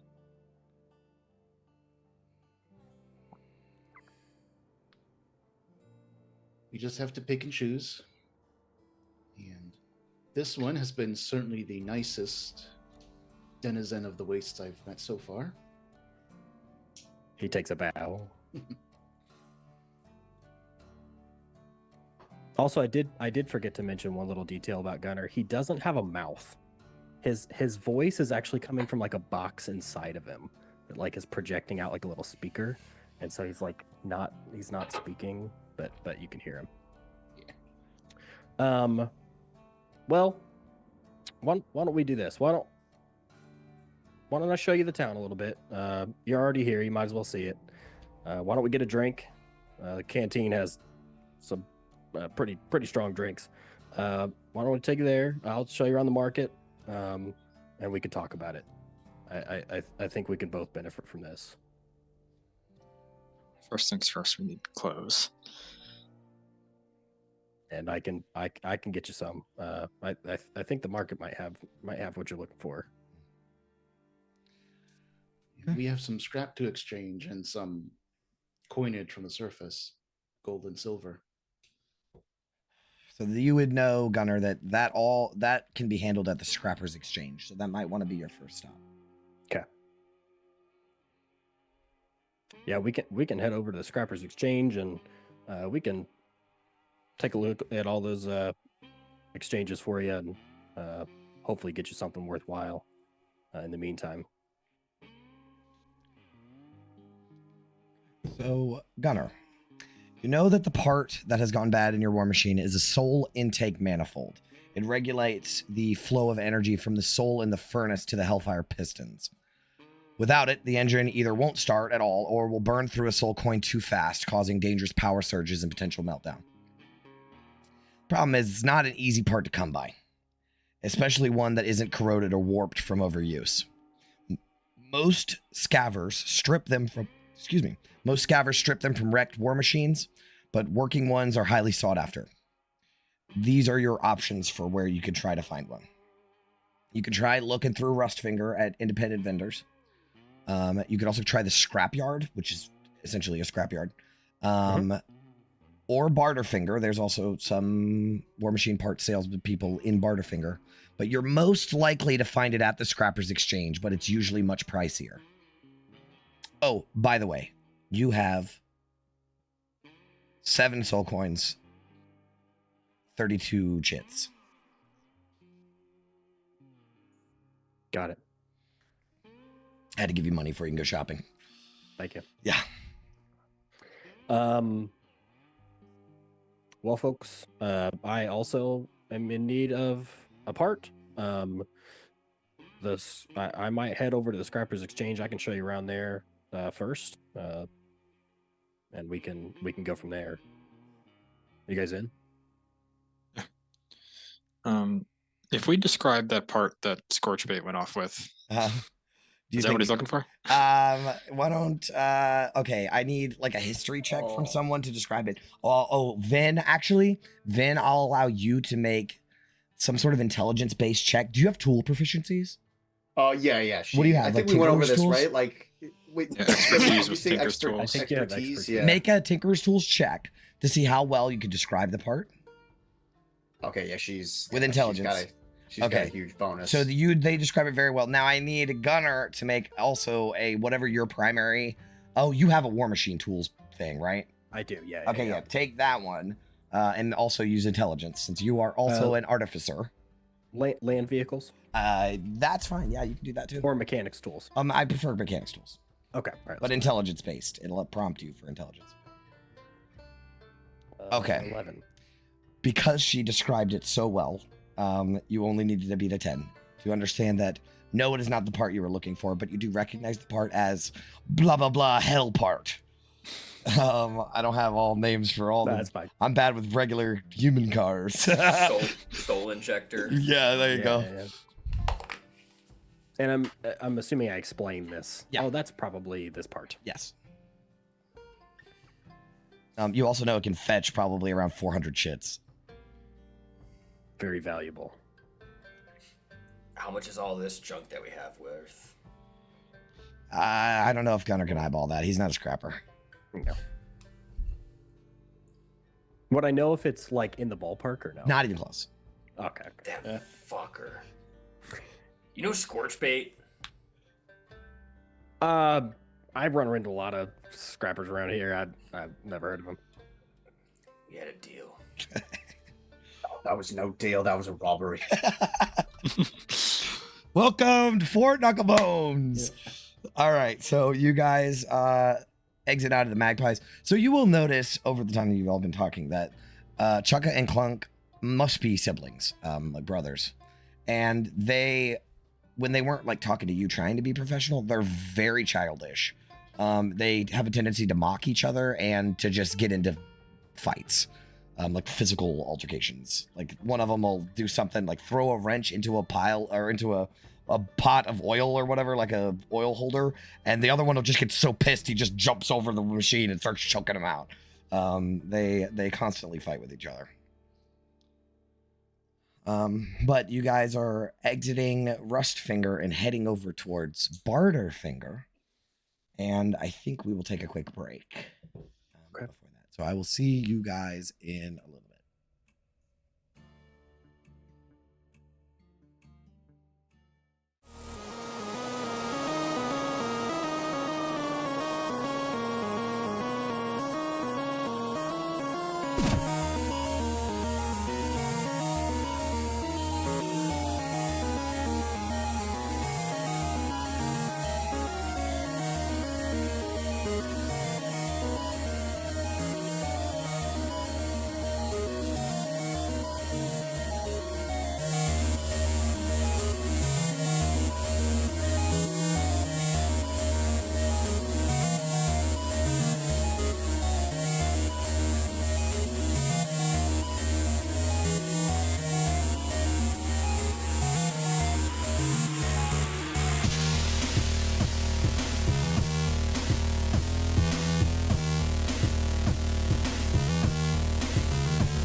And we are back. So, you guys make your way into Barter Finger.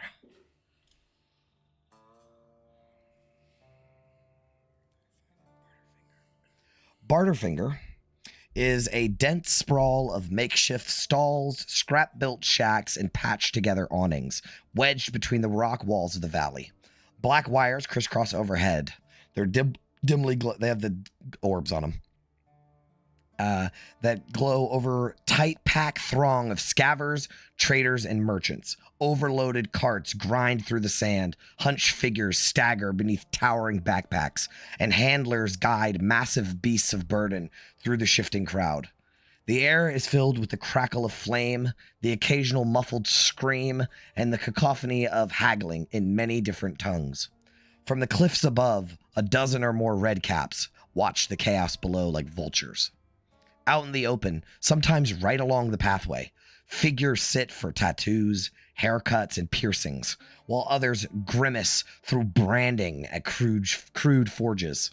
A vendor lifts wooden bowls filled from a vat of questionable stew, while another proudly displays a row of severed hands strung together like trophies. A rattling cage holds 3 chained quasits that hiss and spit through the bars. And beneath low awnings, figures sit cross-legged in shadowed dens, gambling over games of chance. Here, everything is for sale, everything has a price, and everything is negotiable.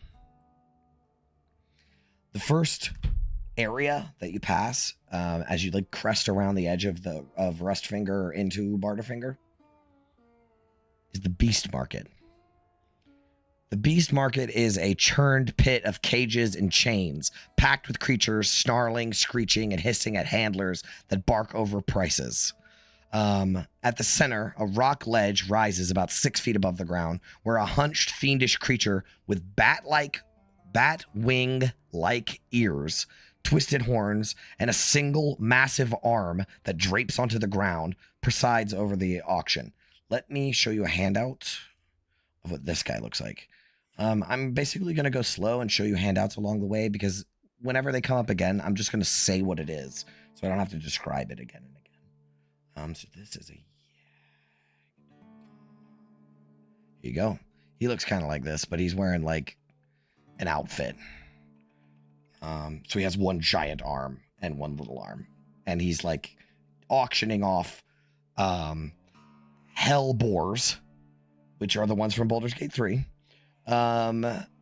Hellhounds, 2-headed death dogs, and giant crabs and giant scorpions that clack inside of little cages.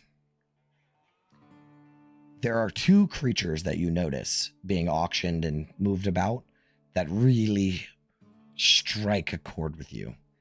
And I'm going to try my best to describe one of them, but I know I'm going to do a bad job without just showing you the handout. But I'm going to try to describe it first. It is a pink, fleshy creature that is about hip height in total. And it walks on 2 legs. Nope, I can't describe it. It is an abyssal chicken. They look like that. Ooh. And you guys have no idea how long I have been waiting to show you the concept art for abyssal chickens. Because there's an abyssal turkey that someone made as a meme, and I've been wanting to send it for Thanksgiving forever. But the context was missing, so I haven't. So yeah, that's an abyssal chicken. It's like the thing on top of them splits open with goo in between it. And they are everywhere. Not only do they dot this area, they dot the entire fortress. All of Fort Knucklebones is covered in these things that just sort of skitter about, and they eat dune rats and shit. So they're normal chickens, but yeah, they're a little more Knucklebones. scarier than normal chickens, but yes, yeah, they don't attack people really. Okay. They will if you fuck with them. They're like a pack of dogs, really, you know. But they're everywhere. But the other thing that really is really fucked up is there is a slime slicked pit. And there are huge grub or maggot-like bodies of these creatures that writhe on top of each other. And you can hear little noises coming from it. And if you look down in the pit, warped and twisted humanoid faces are on these slug maggot-like bodies, and they look up at you, mouths open, trying to scream, but only producing wet, gasping sounds. Thick mucus oozes from their sagging skin and out of other orifices. And there's a hooded figure. He has a bone mask on, and he's prodding one with a spiked hook, trying to, check it out, inspecting it. But they're larvae, and they look like this. This is the good handout of them. But I also have another.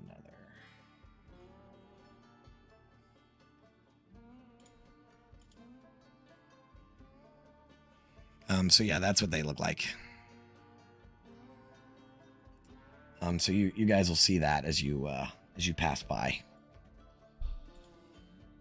And you guys can head to the Scrappers Exchange. So at the far end of Barterfingers, you have to work your way through this whole massive, and I mean, it is a massive market. This makes the wide look like small, right? Like this place is packed with people. And at the very far end of Barterfinger, where the rock wall goes in towards like the palm of the hand, right? Like between the fingers, there's a massive cave mouth. A sprawling mess of metal scaffolding surrounds it, and suspended from the scaffolding is a huge, crudely welded sign that proclaims Scrappers Exchange in jagged metal letters, written in Infernal and smaller in Common. Beneath it are smaller signs that rattle in the breeze. One says flat rate, one says trade, one says auction, one says currency exchange, and one says deal officiation. They're all in Infernal, though. So flat rate, trade, auction, currency exchange, deal officiation. It's inside of this cave. So again, the light sort of fucks with you as you step in. Are you guys talking or doing anything on your walkthrough? Marveling at the grotesque things around us. Yeah, the larva thing is kind of fucked up. You got a faint feeling that has something to do with humanoid souls. I'm assuming I don't bat an eye at this since I've been here. Like, I'm just like, that's what people do. Yeah, this is super normal stuff. Okay. Then I am so glad for your mushrooms. As you're walking through, you will see a... I lost my notes, but I have to do this now that you say that.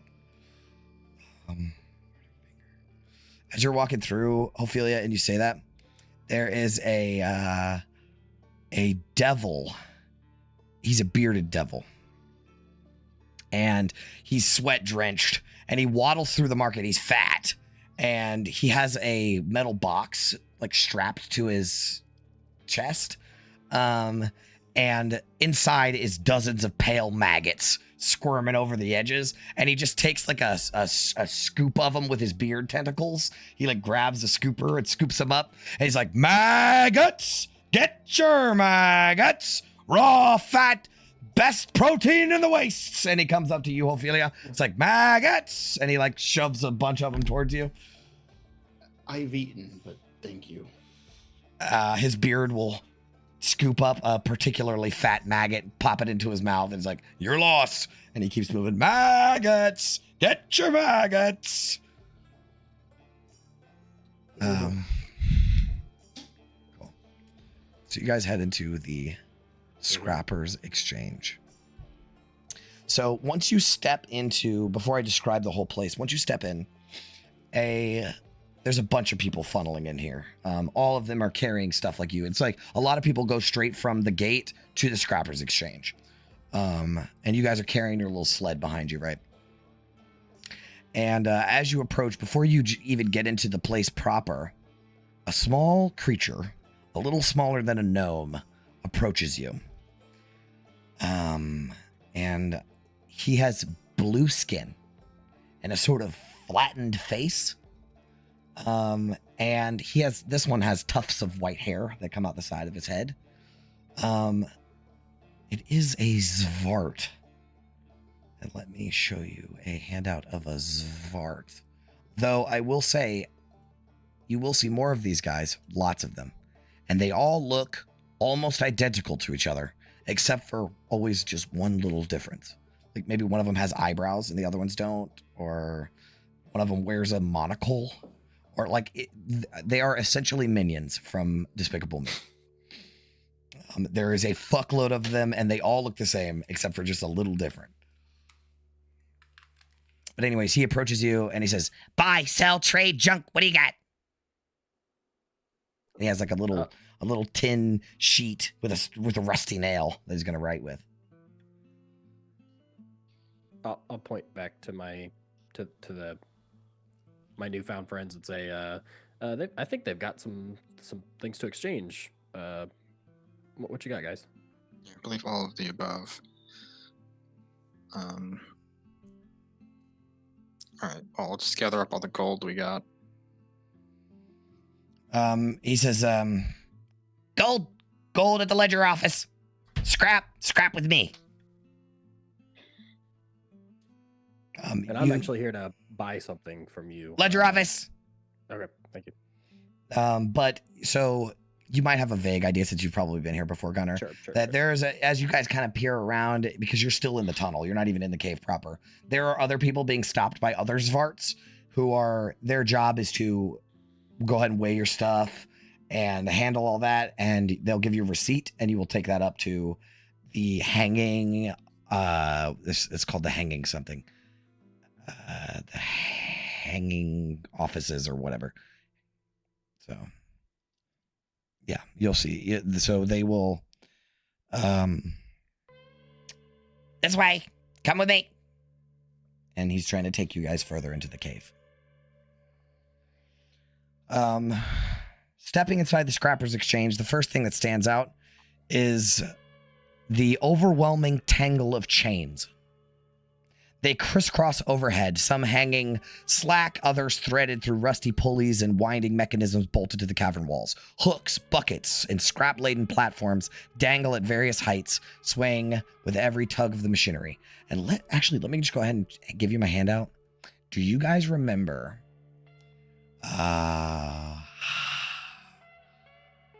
Illican's home? What was that place called? Sky Tower Shelter. Sky Tower Shelter. Do you remember my handout for Sky Tower Shelter? Or do you remember my map for Sky Tower Shelter? Yeah. I made another one of those. Yes. I'm embarrassed by it, but I have to show you because I couldn't. This is all I had. So here's what the Scrappers Exchange looks like.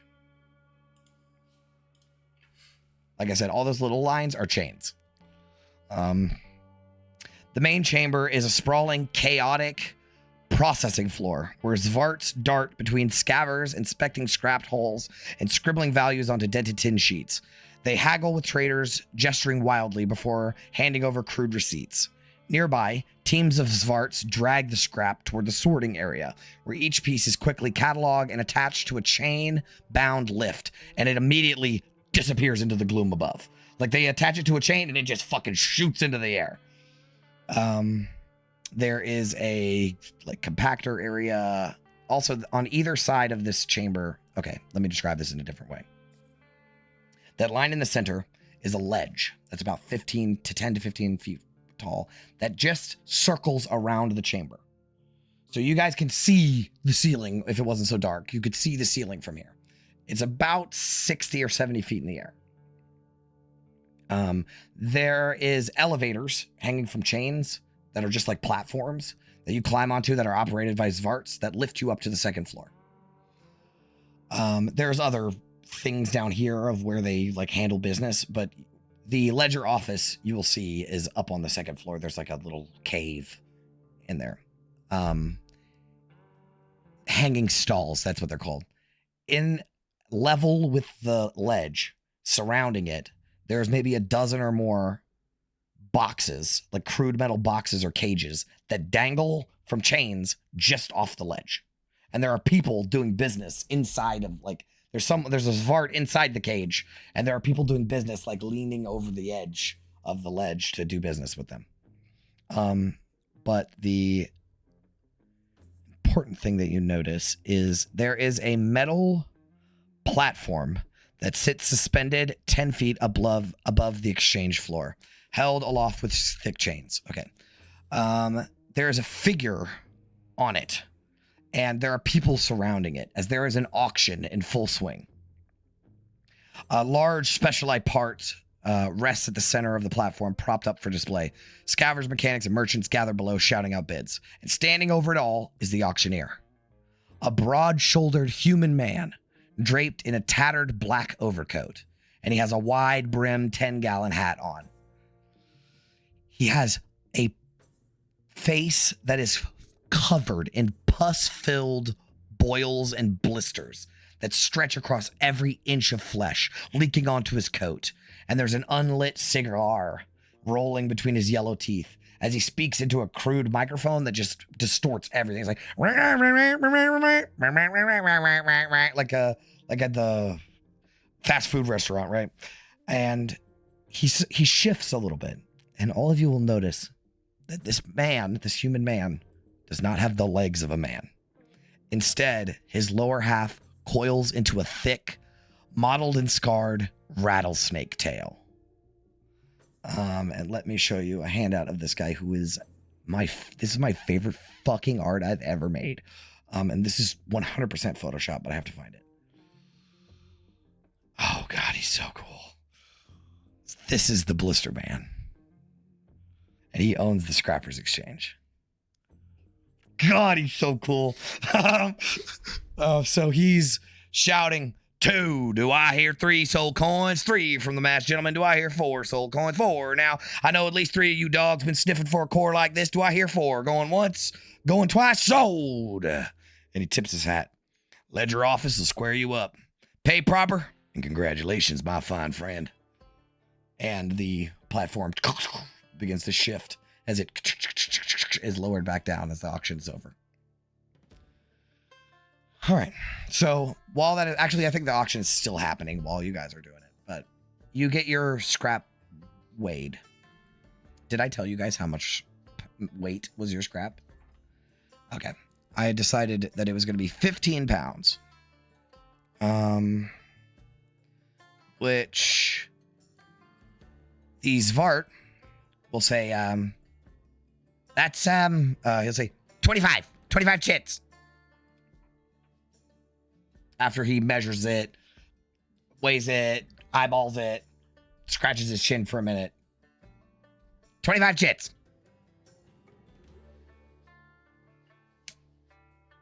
All right, I don't know if we're getting ripped off or not. I assume if he was taking some off the top, he'd get murdered.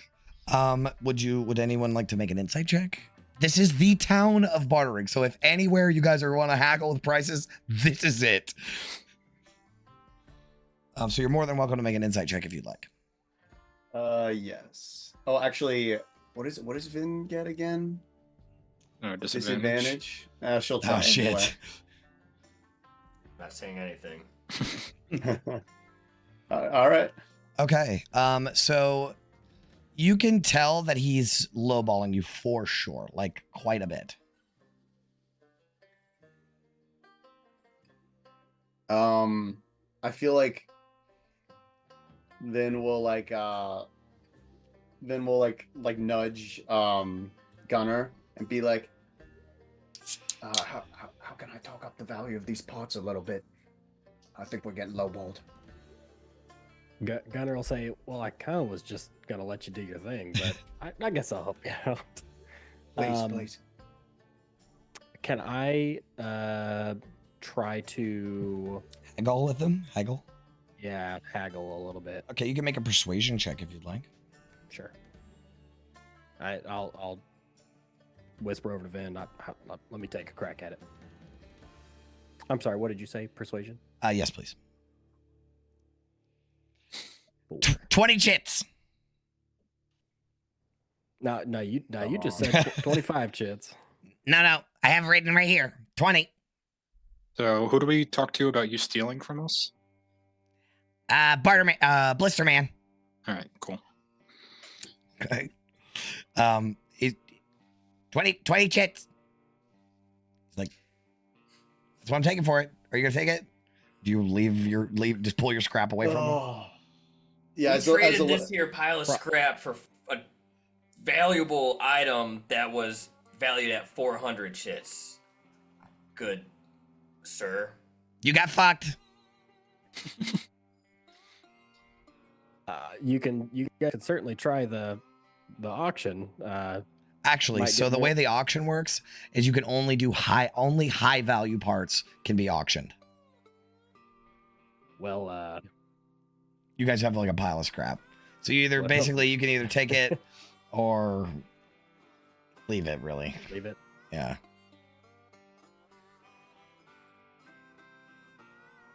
Or you can talk to the blister man. It's up to you.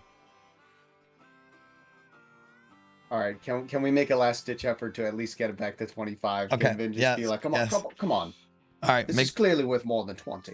make a persuasion check, please. So she gets. Oh, I still gotta make a macro for it, but yeah, she gets like the +1 That's right. on persuasion. Yeah, That's right. So 12.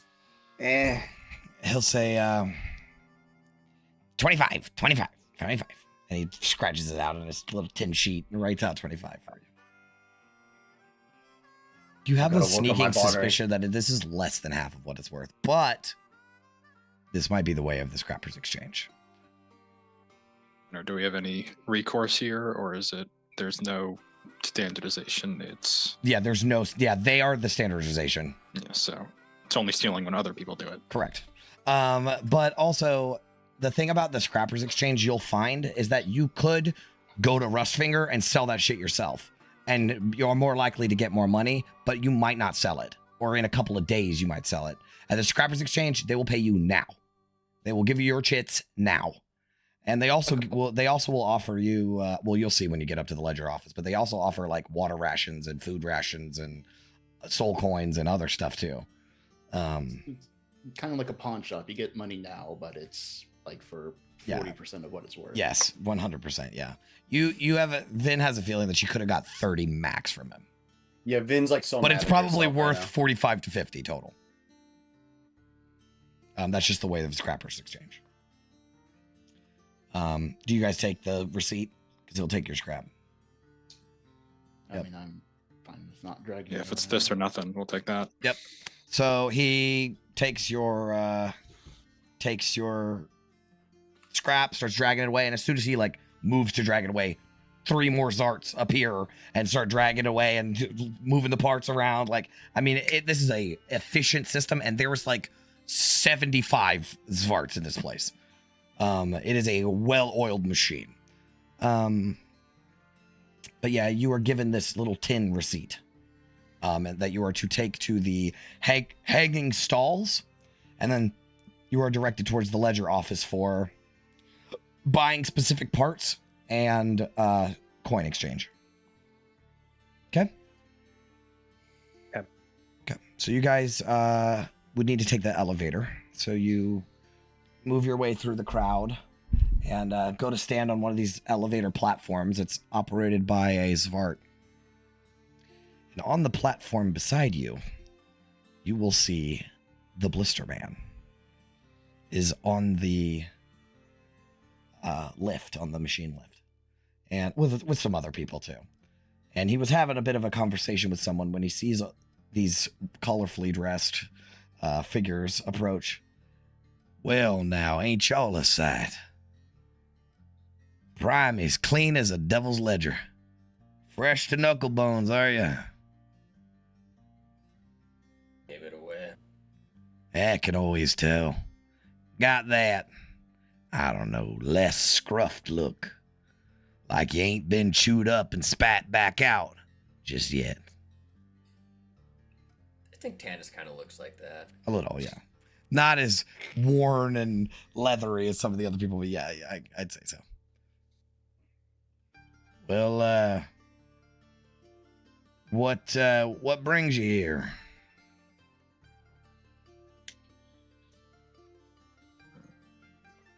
Looking for some old friends, but looks like they've moved on. Ain't that the way of the weight? And he stops. I seen your metal-plated face around here before, and he points to Gunner. What's your name, son? The name's Gunner. Weren't you the feller who stalled out at the starting line last race? Now listen. I'm gonna win it this time. I'm gonna win it. I reckon so. You buying your parts here. That engine of yours wouldn't have gave out on you. We got the best scrap, salvage, and refurb, and all the waste, and that's a fact. Well, that's why I'm here now. So I hope to get a good part that lasts me a long time.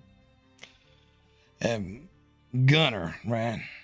Yeah. I don't think I was properly introduced to the rest of you. I am the Blister Man. I oversee this in here operation.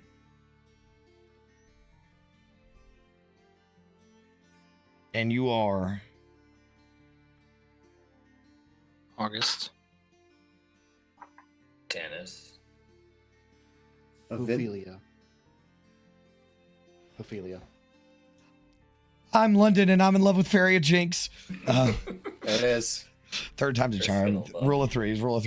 All right, so he will say, once the platform tick hits the top, say, I got to be going now, but it's damn good to see new faces around here. Y'all have a nice day. And he tilts his hat.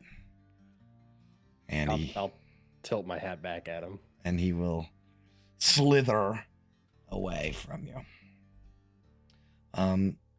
So you guys are gonna you can take your receipt to the hanging box, or you can go to the ledger office, whichever one you'd like to do. Actually, let me describe a little more of the Scrappers Exchange for real quick. So above head, there is a just tangle of chains in the ceiling. There are Zvarts darting in between them like acrobats, like taking zip lines, climbing chains, using rappelling and climbing up the chains, as there are caves located up top where no one can reach except through chains, where there are parts storage. And they bring parts up to there. They fetch parts. They move around as this whole thing is just a mess of chains. And right below that is the Overseer office, which is a lone metal structure that juts from the cavern wall with a slitted window. And there's a chain lift that you guys will see the Blister Man get onto as it's going to lift him up to the office. Okay. Where would you guys like to go? Ledger office or hanging stalls? The ledger office is where we take the receipt for the chits, right? The hanging stalls is where you take the receipt. Hanging stalls. Yeah. Is the currency exchange a different place? No, it is the ledger office. The Okay, ledger so- office handles all those things. It'll have a sign that says currency exchange, parts, ordering parts, or whatever. It'll say. Kind of Yeah, on the chits. same. Oh, sorry to interrupt. Get a chits, exchange some currency, and then go shopping for new clothes, I guess. Sounds like a plan. All right, so you guys can wait in line at the hanging stall. Is there something you wanted to say, Vin? I was just confirming that the office is kind of off to the side from the stalls, they're basically on the same Yeah. level. So the ledger office appears to be like a low cave that's still on the ledge off, but it's not in the hanging stalls. Got it. It's its own little place. But after you wait in line for a moment, there's a little Zvart in a stall, and he shouts out from this precarious booth that's just dangling, like it sways ever so often, and he'll lean out over the edge and say, "Receipt."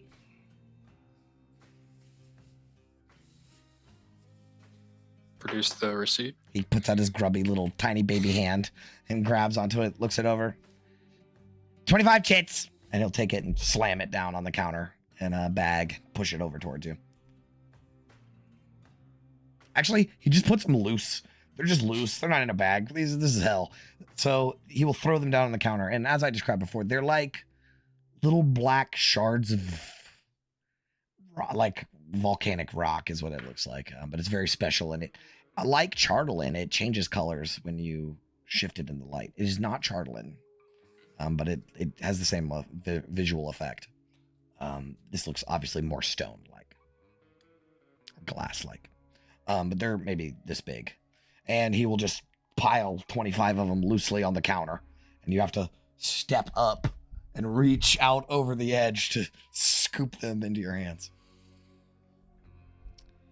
Next!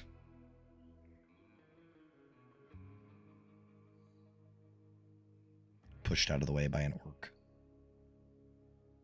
Yeah, so I guess we'll... How much gold do we all have combined?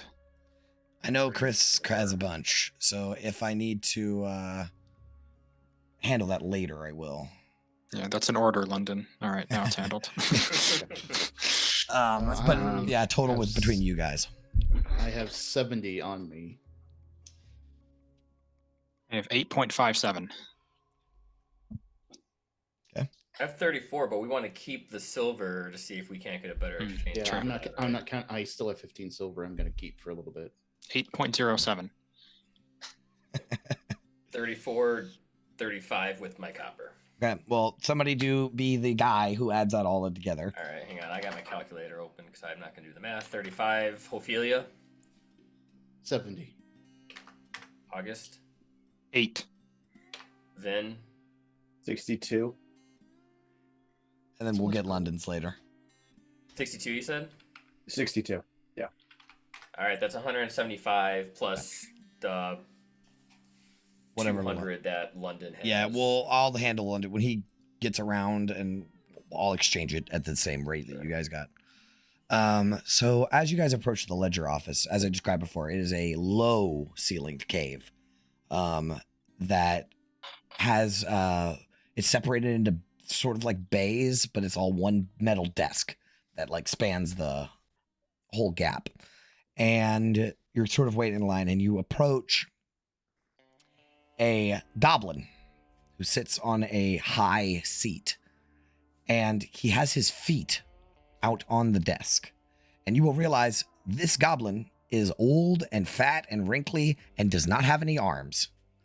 And he is flipping through the pages of a book with his gnarled, toenailed feet. Let me show you a handout of this guy, as he is the toe tender. Where is it? What is his real name? It's just toe tender. Here he is.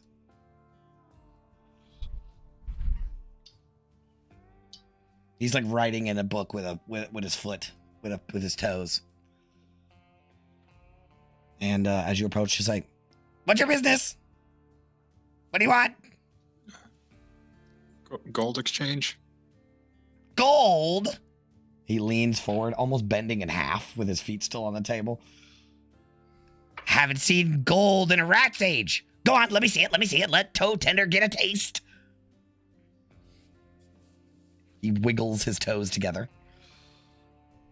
I have it on the counter in front of him. He snatches up a gold coin between his toes and pops it in his mouth. And he begins to roll it around and he spits it back on the counter, and there's mucus all over it. He says, yep.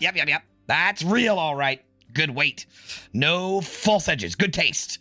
And puts it up to his face with his toes. It don't smell cursed. Nope. No blood, money, death mark, no poison, which means we'll take it.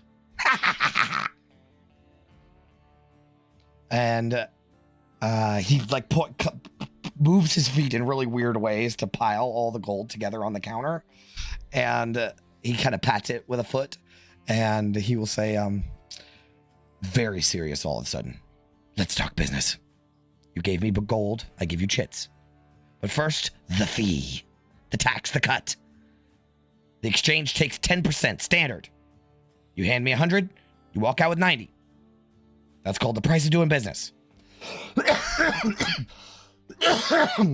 And he will swivel around and point his leg like a trained ballerina, pointing at the sign above and that says "No whinin', no refunds."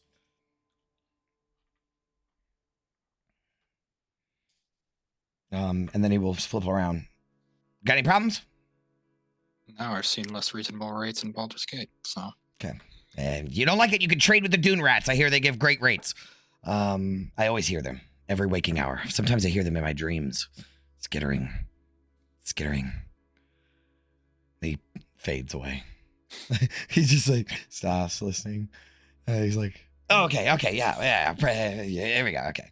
And he starts to do through the currency. So the exchange rate is basically 2 for 1.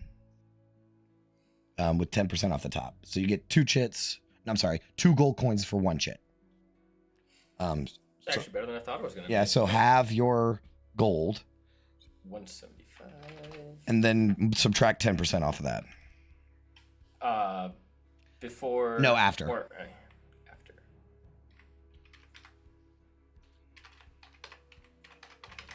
Rounded to just an even 79 then. Okay. He will take his cut and give you 79 chits. So we got 104 total. Including that, and including London, who has like a fuckload. So you actually have quite a few chits now. Who's going to note it down? Somebody's got to keep track of it. I mean, I can. And it's I can not do that. me. Oh yeah, I don't even keep track of put- shit when I'm a player. I'm fucking terrible at it. I'm actually usually the gold guy in like Brendan's games, but I don't mind passing it off to Will if he's willing. I Okay. can do it. I'm fine Okay. with All right. He's the everything guy in my games. I keep track of it all. The other guys just come for the show. Okay. All right. Is there anything else you would like to do? I know, Gunnar, you said you need a part. I need a part. And Which clothes. is the ledger's office where I would do that? Yeah, you're in the right spot. You can ask Awesome. Toe Tender and he can handle it for you. All right, Toe Tender. I'm looking for a soul intake manifold. He will Soul intake manifold. say, "Oh, need the parts catalog," and he'll take his feet, go down under the counter, lift up a big book, slam it down on the counter, flip through the pages with his toes, deftly, mind you. This dude's toes like move in really weird ways. He's actually utilizing the toenail a lot because they're really long and pointed. So he's like flipping through stuff, and he licks it a couple times to flip the page, and he will say that the part that you want is currently going for 1 soul coin, or about 900 chits. Yeah. Well, I will. Soul coins are very expensive. Yeah. Well, Toe Tender, I unfortunately really need this part. I'll take a little baggie or a little like pouch out, Yeah. and it's got my soul coins, and Yeah. I'll take one out, flip it up, Yep. and flame it on the table. So I will say, you guys have you guys have your soul coin, right? When he pulls out his soul coin, you can almost feel the torture inside of this thing. It is way different than the one that you have. The one that you'd have is like faded and disconnected. This one is fresh. And as he flips it in the air nonchalantly, right, you just feel the radiating menace from this thing. And hands it over to Toe Tender. Toe Tender sticks it between his toes, looks it over, knocks it on the counter a couple times, licks it. It's good. And he will write out on a little, with his ink quill and a little scrap of parchment that he has, he will write out the part, and he will lean out past where you guys are, and you might, like, because he's wearing like loose pants, you might catch a glimpse of something you didn't want to see, as he leans out past you guys with his foot, holding onto this little scrap of paper, and a Zvart just immediately descends on a chain faster than you would fucking believe, and snatch up the piece of paper and then ascend twice as fast as he fell down. And within 10 minutes, the part that you want is brought down, just dropped from the chain, and it stops right before it hits your hand. And you could just unhook it, and there it is. Perfect. Yep. I'll unhook it. Yep. How big? How big is it? Is it big? Yeah, maybe this big. Okay. I'll just hang on to it then. You can stuff it in a bag or something. It's fine. Sure. Okay. Yeah. All right. Well, I got what I came for. Is it possible to get our soul coin like appraised? Like Yeah. we get a percentage on it? You can ask Toe Tender how much he thinks it's worth. Yeah. Okay. He will knock it around, roll it on the counter with his toes, flip it between his, people do the coin trick where they flip it between he does that with his toes. And then he will say that it's probably worth about 750 chits, which is pretty low on which, Gunner, you would know that's on the low end of soul coins. Usually soul coins are between 8 and like 1,200, or I think it's 8 and 4 grand. 804 grand. So it's a very wide array. But yeah, yours is lower than normal. Not worth nothing. Yeah, 750 is quite a bit.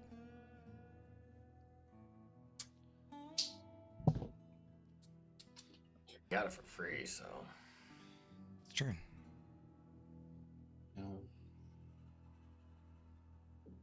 I don't suppose there's any wasteland gear for sale.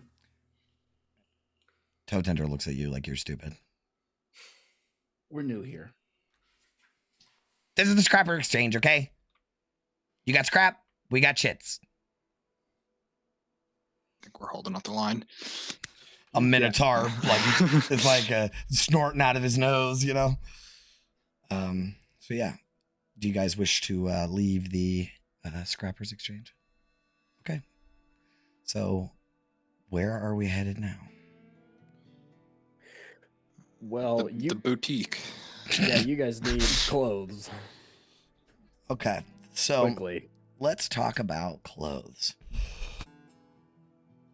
So first of all, you guys can explore Barterfinger a little bit. And I'll tell you about some of the stuff that you find just in case you want to check it out.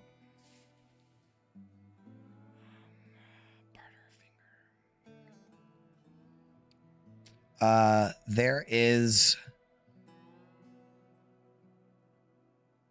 a place that's called Maw Rights Clinic.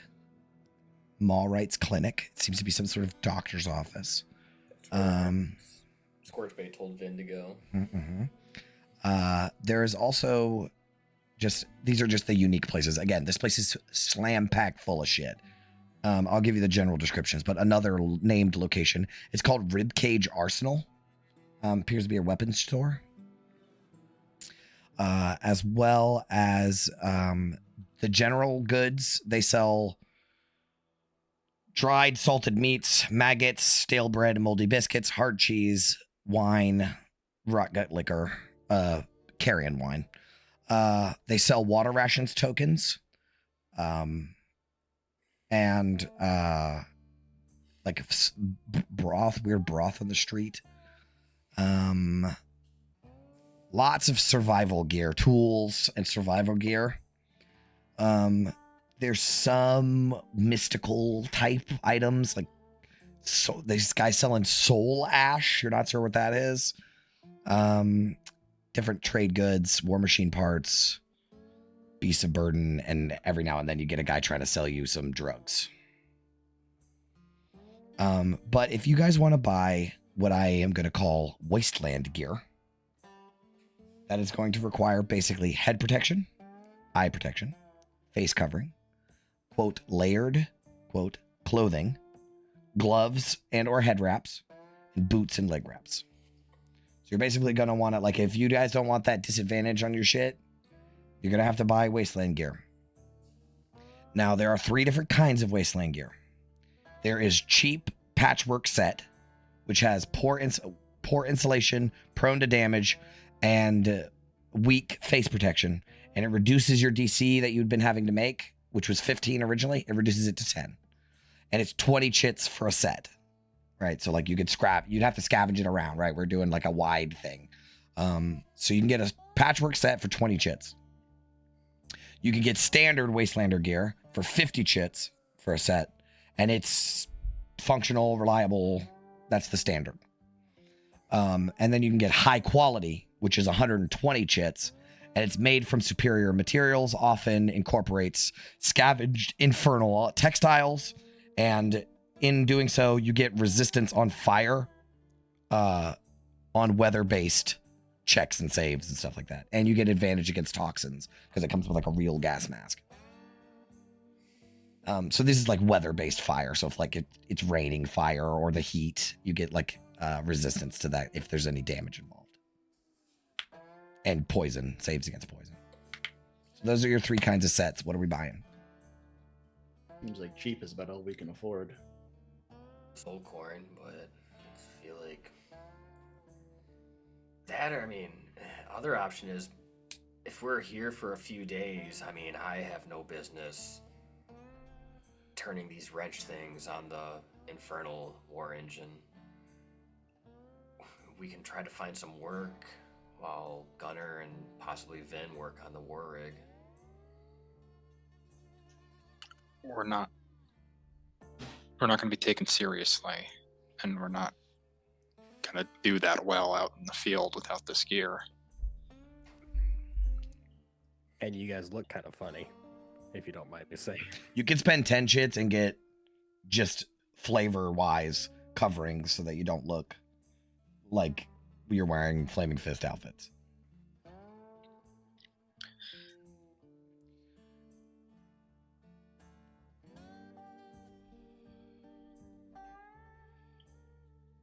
It's up to you guys what you want to do. I mean, the cheap stuff is only 20. So Yeah. it seems like you might as well do that over just flavor. Okay. I mean, what? I guess Ophelia would ask Gunnar if, would it be typical that there would be odd jobs around town for people to earn their keep? Maybe. Would I know? Maybe. Maybe. You'd have to look. And trust is a commodity around here. So to be trusted to do a job is also something. Yeah. Yeah, Gunnar will explain. Might be able to find a job around here somewhere. But finding somebody that'll trust you right up front is going to be pretty difficult. Especially since you guys are new around here. Probably have better luck scrapping for more chits. That would take Vin away from working on the war machine. I mean, I'm sure we could poke her on the sands, but she knows what she's looking at a lot better than we do. I mean, a little bit. Not like a lot. I can help out during the day and then do what I can with Gunnar by night before we bed down. That doesn't seem viable either. We don't want you exhausted before a death race.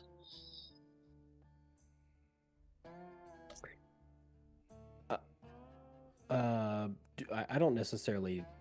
I mean, I could probably do it by myself, right?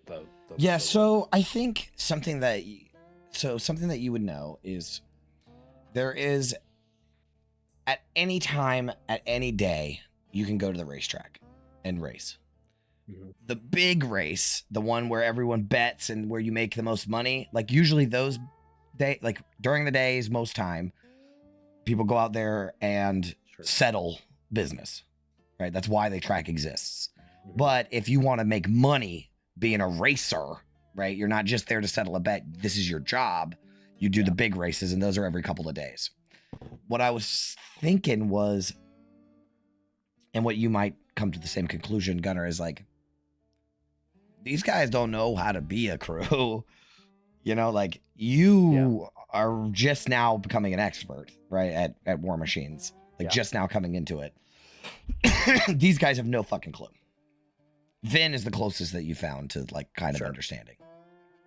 I've never seen a car before, and I gotta be in NASCAR in 3 days. Exactly. Exactly. Yeah. These magical wooden moving wagons are just incredible. Exactly. So we might have to do also a little bit of a training montage as well. If that's also a viable thing that needs to happen, probably. So it might be actually helpful for Vin if you want to come along and help me out with the war machine, you might be able to get a feel for it.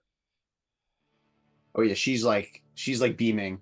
So do we have enough chits for the cheap gear for now? At least we can blend in and we'll be all set up and we can go scrapping after we get this race settled. Or what do you all say? So if we have enough, we go for the cheap now. We have two options, so I think maybe we go for cheap. How likely is it that we lose this race and still live? You're just as likely to lose it as you are to not to die. So there's a decent chance we lose and walk away. Yes. And people do it all the time. So it might not be worth it to bet, the whole farm on us. And it's like, well, we lose, it's not our problem anymore. If we win, we make a lot more money. Well, so Gunnar can explain this to you. The death races, right, are the big one, right? Usually it's just the track decides a race, and sometimes they try to kill each other. The death race is a very special thing where you can either try with your team to just race and not fuck with anyone, but it's no holds barred. Like, you can blow up the other guy's machine. You can jump onto their machine and start ripping parts out of it. It's no holds barred. You can do whatever you want. So some racers have a good reputation, so they don't really get fucked with during the race. You guys have an enemy.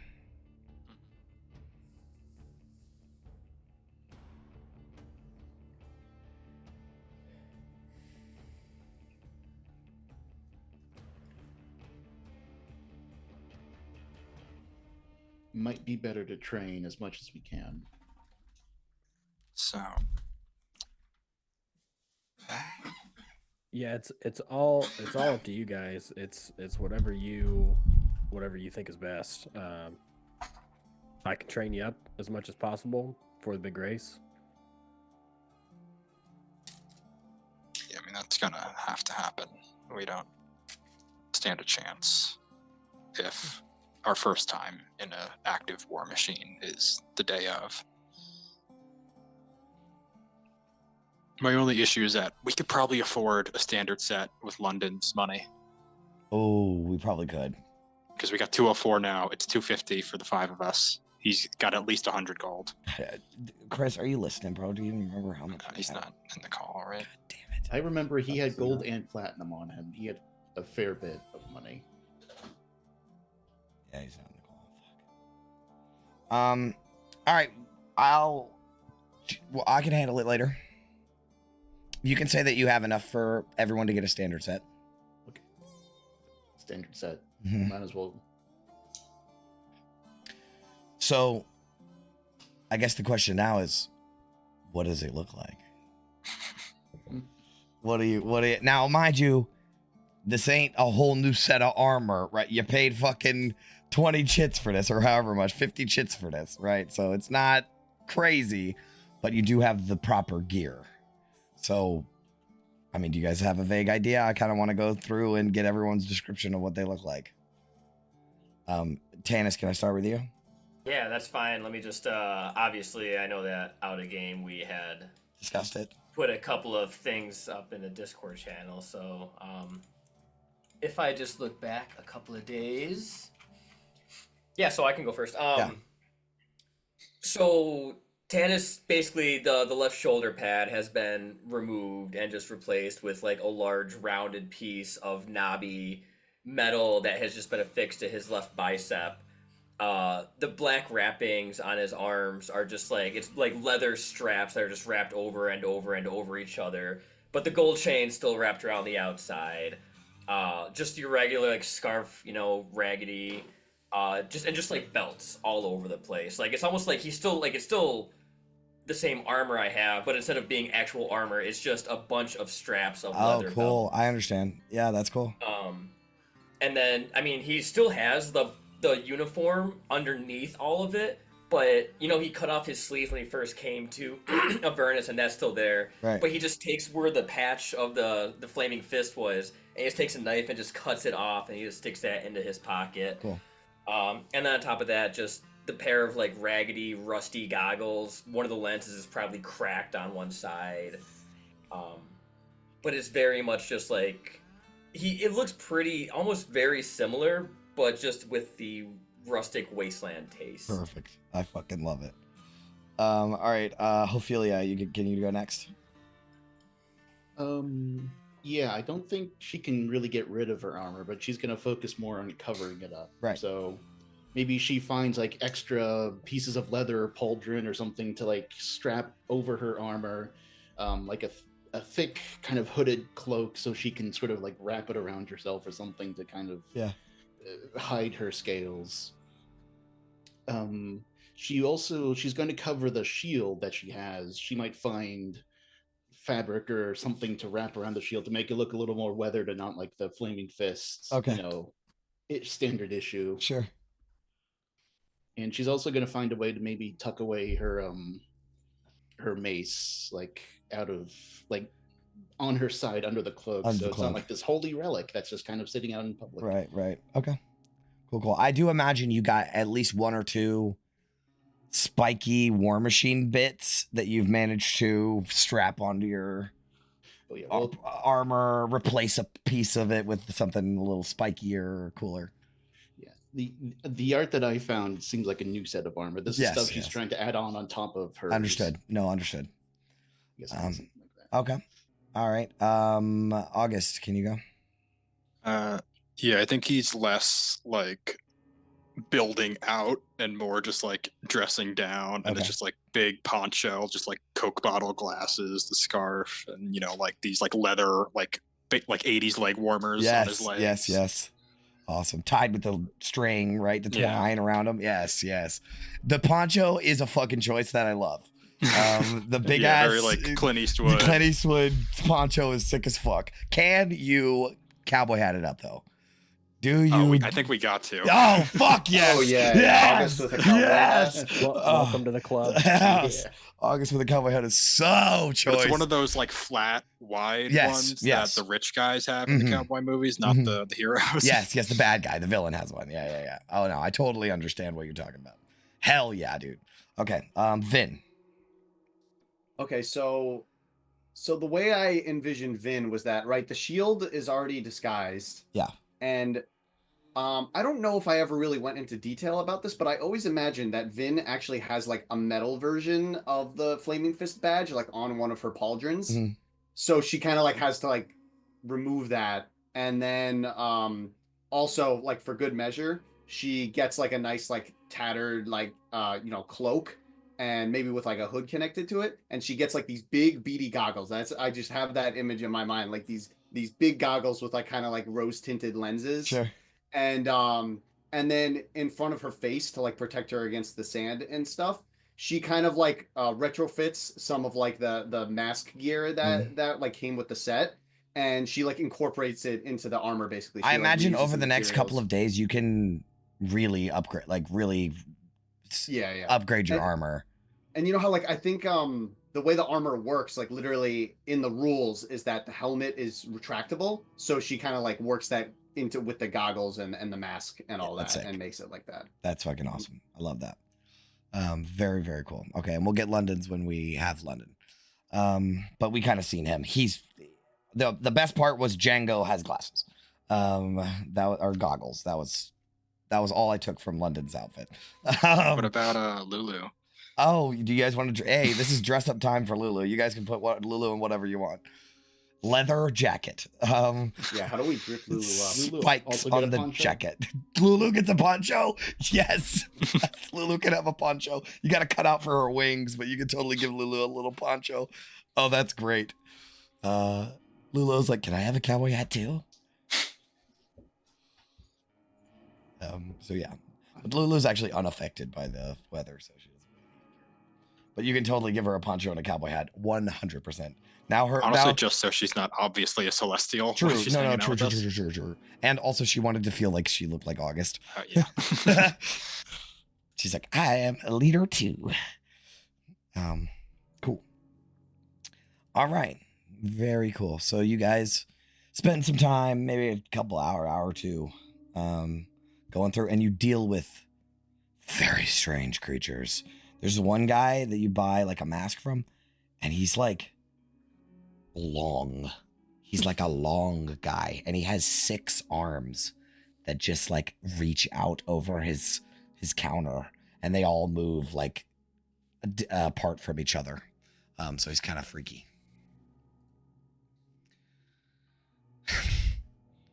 Okay. What now? You're all outfitted out. We get a group shot like the Ginyu Force from Dragon Ball Z, where everybody does their pose and their outfit. And now what?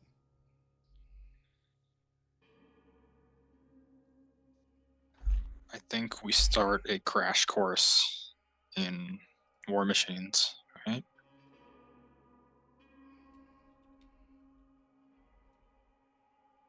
What are these devilish instruments? Tell us everything.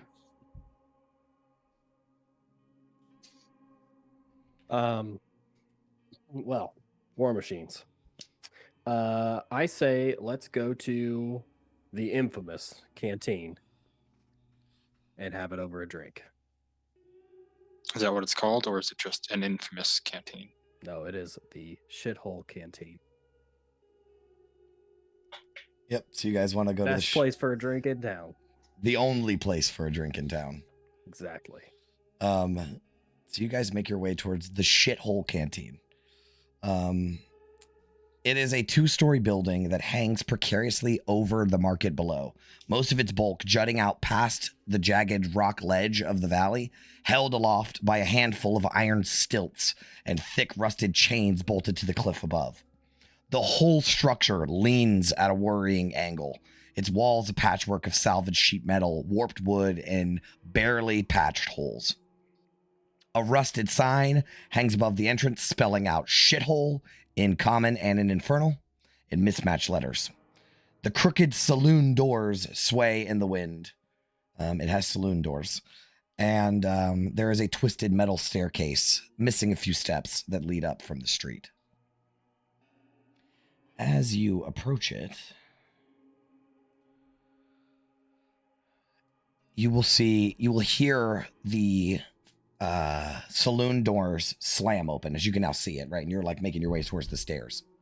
The saloon doors slam open, and you will see a massive metal humanoid figure that has a glowing red internal mechanisms and like a furnace door on its chest and a pipe sticking out of its back that spews out black smoke. As you'll see a furnace golem. And I will show you a handout of a furnace golem.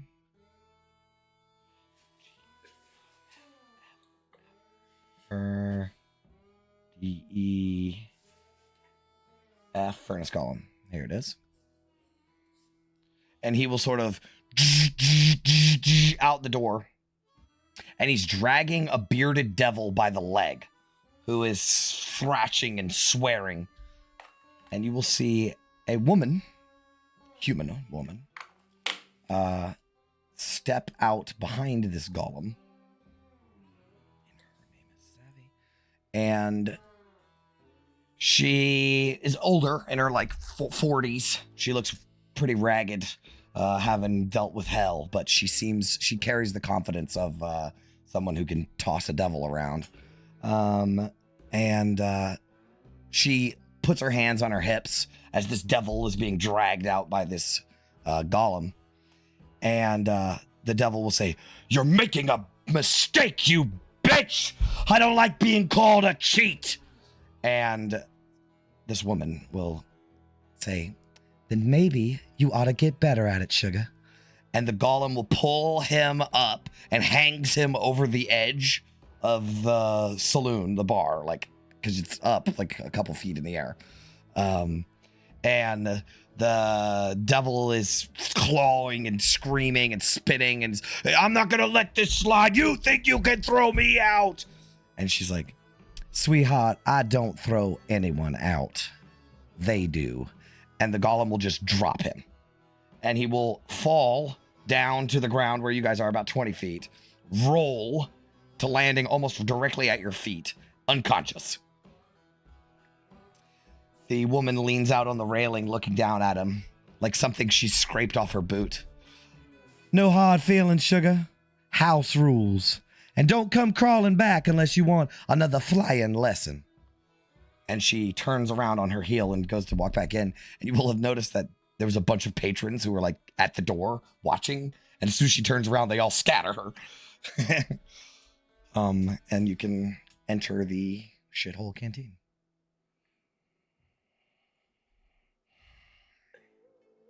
We do that. That's no and blushing mermaid. bust but- open the Yeah, so the building rattles as you step through the door. The whole structure sways as you walk into it. Flickering lights line the walls. The ceiling is patched with tarps and scavenged scrapped. So it's really not a roof on this thing. The bar stretches along the back, a slab of rusted metal reinforced with bolted down planks. Bottles of dubious origin line the shelves, their labels peeled away or burned off. There are scavers crowding the counter, slamming down chits, haggling over drinks, and swapping grimy tokens for stronger poison. A wraparound balcony is on the second floor that overlooks the main room. So it's like a two-story building. I guess it's kind of similar to the Scrappers Exchange, where you can basically see the second floor from the first floor. There is a player piano. Those pianos that play themselves in the corner, playing like a jaunty tune, except it's like so out of tune and has been put together with War Machine parts. So it clangs and clatters. There are mugs slamming and the occasional bark of laughter or heated argument. And in the center of the room, there is a group of scavers playing a high-stakes dice game with a pile of chits in the center. What would you guys like to do? I'll make my way over to just straight to the bar. And drinks for everybody? In my group, please. Not everybody. You will see Savvy, who is standing next to one of her furnace golems. There's actually two of them in this bar. And she'll say, "Well, now, Gunna, what has my metallic cat dragged in? Fresh faces at the shithole? Don't see that every day." Yeah, just a couple primies today. Primies? Just bought these to blend in. Well, aren't you just a mismatched bunch? Got the tall, brooding type, and she'll like motion to August, and the military man, and the warm, steady one with a mean streak, as she points to Ophelia. Military man's obviously Tanis. And the kid, she'll point to London, and the smart one with something up her sleeve. She winks at Vin. Folks, Yeah, we got it all. No, go ahead. Folks around here call me Savvy. What do they call you?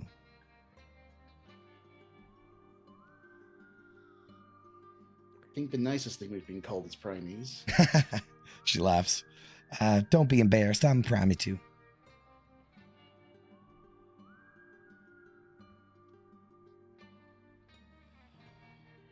Guess we introduce ourselves Absolutely. once again. I feel like Vin will be a little bit warmer this time. She'll be like, Vun Boondigos, pleased to make your acquaintance. It is a pleasure, darling. I hope you bought chits, because I ain't serving up all this charm for free. Well, I thought you'd do me a favor. You'd have to do a little more than that for me, darling. She'll like give you a wink. Chits it is. Okay, so she will immediately offer you a shitfire special, but it's expensive. I could give you a shot of the old shitfire special, my own concoction. Tastes like bottled sin. One sip and you'll feel it in your soul. If you still got one, that is. She smiles. But there's also rust water, which is alcohol that tastes like it's been aged in a metal pipe, because it has. Cheap, metallic, and gives a hell of a headache. It's 3 chits a mug. There's Dreg, which is a weak fermented mix of whatever was left in the still. Cheap, unpleasant, functional. Rot Gut Grog, that's 2 chits, so that's cheaper than the rust water.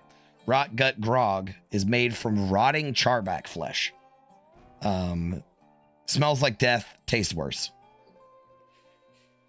And the Shitfire Special, Savvy's own disgusting mix, tastes like piss, burns like hell, keeps you awake for 3 days. And then she's got the expensive shit like Hellsting brandy, which is Hell Wasp honey whiskey. I don't have the shits for that No, you don't. expensive stuff. Yeah. So what'll it be? Rustwater, drag, grog's a little more expensive, or a Shipfire special. How much is the Shipfire special? 8 shits a shot. It's expensive. Oh Lord. Darling, give us some of that rust water. Yeah, Rustwater. Mm-hmm. Yeah, give us 1, 2, 3, 6. Yep. 6 shots of. Yep. Or six rust waters, please. Yep. She'll pour them for you. While she's in the middle of pouring them, she will notice that the furnace column that's next to her has been standing motionless, holding a bottle upside down over an empty glass, waiting for a liquid that isn't coming out of it. And she'll be like, for the love of... No, you lug, it's empty. Empty. Set it down. Set it down. And it's like really slow and stupid as it like sets down. Just stand over there all menacing. And it walks away. And she'll slide the mugs over towards you and say, they don't talk back, which is nice, but sometimes I'd kill for an ounce of common sense. Wouldn't we all?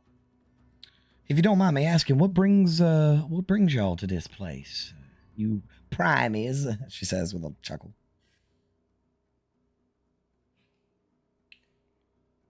It's a long and complicated tale. The city was stolen from the material plane. A city was... I heard something about that. Near the sticks. That's where y'all lot us from? Well, I'll leave you to your business. I won't bother you no more.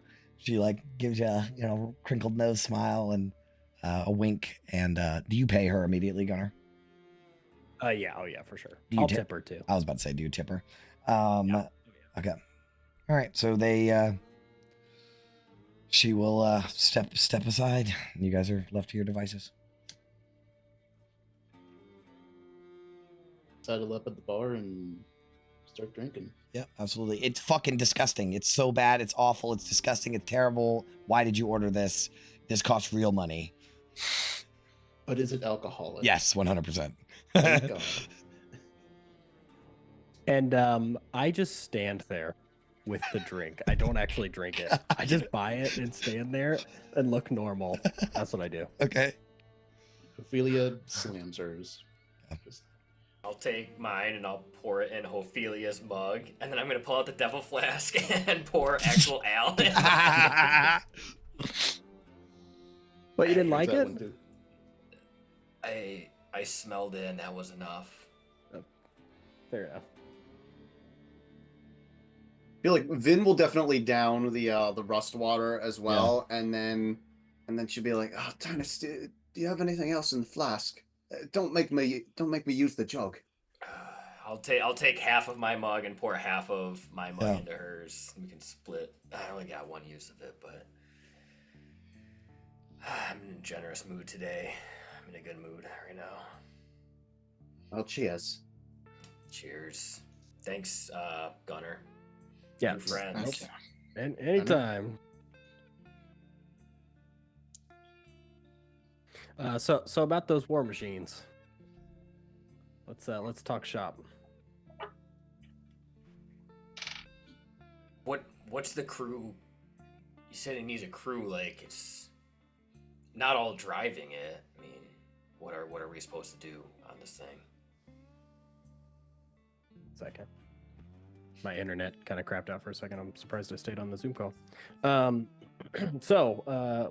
for the crew, I really need. There's a couple things that we could do. I'm obviously going to be the driver, but if that's okay with everybody.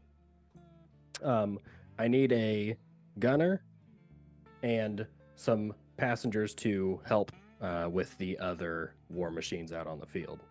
They're going to be driving next to us, and they're not going to like us getting in their way. And I know we can talk mechanics I don't know if you want to talk mechanics now or Sure, later. you can. or- I mean, okay. I've kind of nailed it down. What you have is pretty good. So Yeah, so I will just need help operating the war machine, just because I can't drive and also make repairs and also take out our competition.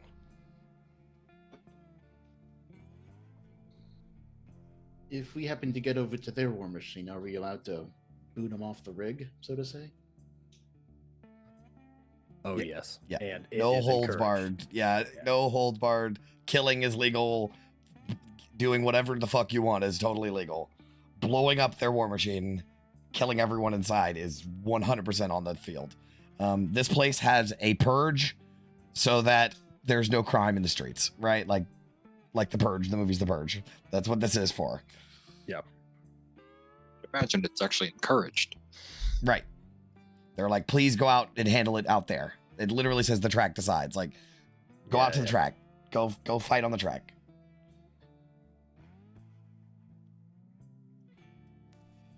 So yeah, let's talk about it.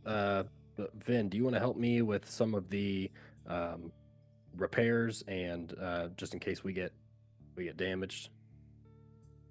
It would be my pleasure, she says with like kind of like red cheeks now as the alcohol is just Setting going in. straight through. Oh boy, Oh, yeah. that shit is strong too. Awesome. And the rest of you, I'm sure you guys can handle yourselves. Getting to their machine and tearing it up is a job. I mean, I can get back and forth between our machine and theirs fairly easily. There's also some other things you could do. I believe once I get it done, there's going to be a harpoon launcher. Yep. And a Grappling. decide? Yeah, we Grappling grab hook. a grappling claw. It Claw, yeah, grabs that's right. motherfuckers. Yeah. So those are two things that I have almost installed so that you can use those so that you don't have to risk yourself so much. So that I'll let you guys decide what you want to do when the time comes. How large is your rig? It is a tormentor class, so it is the Devil's Ride, Tormentor, Scrapper, Demon Grinder.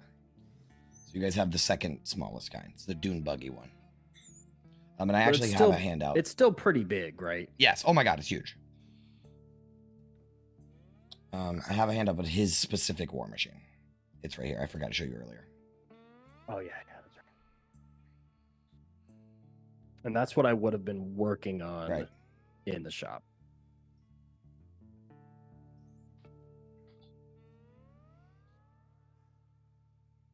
What else would you guys like to know? What's Yaga Draga drive? Raga Draga. Ragadraga drives Oh, the a, demon grinder. He drives a Demon a Grinder. very large machine called the Demon Grinder. That is was the largest, but it is the largest Category. type of war machine out there. Good thing we're not demons. Unfortunately, it's going to be hard to go against him, but I think we have a chance. I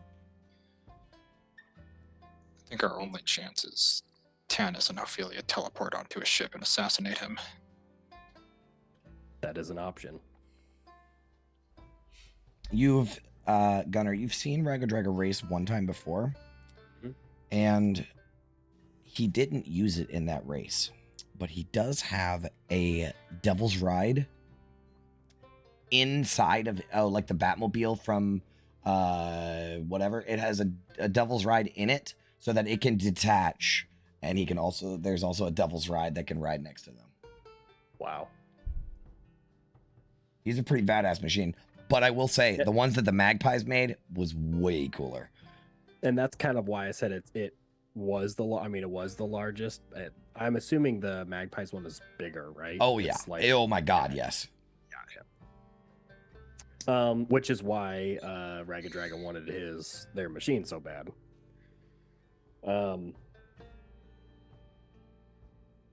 If we actually happen to win the machine and it's still in one piece, do you think you could pilot it? I bet I could, with a crew, of course.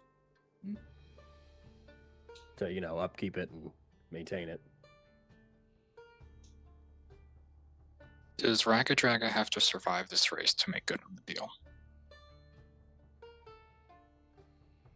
No.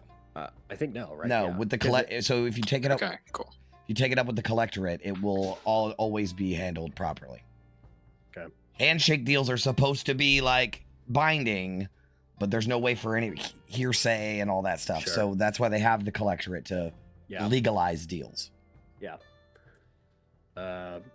Once we talk to the collectorate, it'll be final. So, I mean, it doesn't matter how we win as long as we win, and we will win. Well, that's good news. I was in the mood for some fried bacon, so. The doors to the shithole slam open, and in stomps a bugbear. I'm sorry, a hobgoblin. So this hobgoblin, reddish fur, 6 foot tall probably. He's wearing his Wastelander gear, but his bottom jaw has been replaced with a metal one. He looks like this. And Gunner, you will recognize this as Snapjaw. He's one of the Iron Fangs. So the Iron Fangs is a pretty good Death Racers team. That's their job. They are only Death Racers. And he's part of their team, the Iron Fangs. But he walks in, he's grease-streaked, grim-faced, and frustrated as hell. He heads straight to the bar, drops a few chits. Rot gut. Not that shit fire special stuff. I need my nerves. And Savvy will give him a drink. They are respected Death Racers, the Iron Fangs, but they're not the best. But they place consistently in the top. They're known for their strategic teamwork and precision driving over reckless aggression. So there are more of those people, like I said, where if you focus on driving, don't make a lot of enemies, you're likely to succeed. But he's like right next to you guys. Yeah, I'll look over at him and say, Snapjaw, that was his name? Snapjaw, how's business? He looks over at you. Well, look who it is. Gunner, right? Yeah, that's right. I saw your debut at the last race. First racer I ever saw stall out before they even started moving. Everybody's got to make a fuss about that. What's that? What? It looks like you finally got yourself a crew, though. Smart. Racers without a crew don't last very long. Yeah, well, we'll see how it goes. I think the crew are, even though they're new, they're ambitious to get out there and help me. Well, that's good. That's good. Damn good. But speaking of racing trouble, you work for the Magpies, right? You're a mechanic? Yeah, that's right. Yeah. He looks pretty interested, and he's going to turn his stool over towards the group of all of you. I got a problem, and maybe you could help. My crew and I, we got a tormentor, the Iron Fang. It's sitting dead as a demon in Celestia. Engine won't ignite. Fuel's good, spark's good. Hell, I've practically pulled the engine and put it back together. But damn if I can figure it out. At this point, my crew and I are out of ideas. Race is in a few days, and I ain't got time to sit around scratching my ass over it. And he's going to pull out a soul coin. And this is not your 800 chit soul coin either. This is your fucking 354G soul coin. He pulls it out. He twists it in his fingers. I reckon we need a fresh perspective. I'm willing to pay. A soul coin. If you can find the problem. Ain't even got to fix it. Well, we might be able to kill two birds with one stone here. These guys need training a little bit, and I think we could use some cash. So why don't we run over and take a look? He kind of looks to the rest of you as if to agree, like if you want to agree. Holds up her glass. Sure. Okay, cool. He will down his drink really quickly, and he'll stake out his hand for a shake to Gunner. Okay, I'll check it. Cool. All right, we got a spot in the grasp. If you're ready, I can take you there now. How are you guys feeling? You guys need anything else before we head that way? If it's a choice of going or drinking on one of these, I'm ready to go. Cool. Okay. All right. You guys leave the shithole, following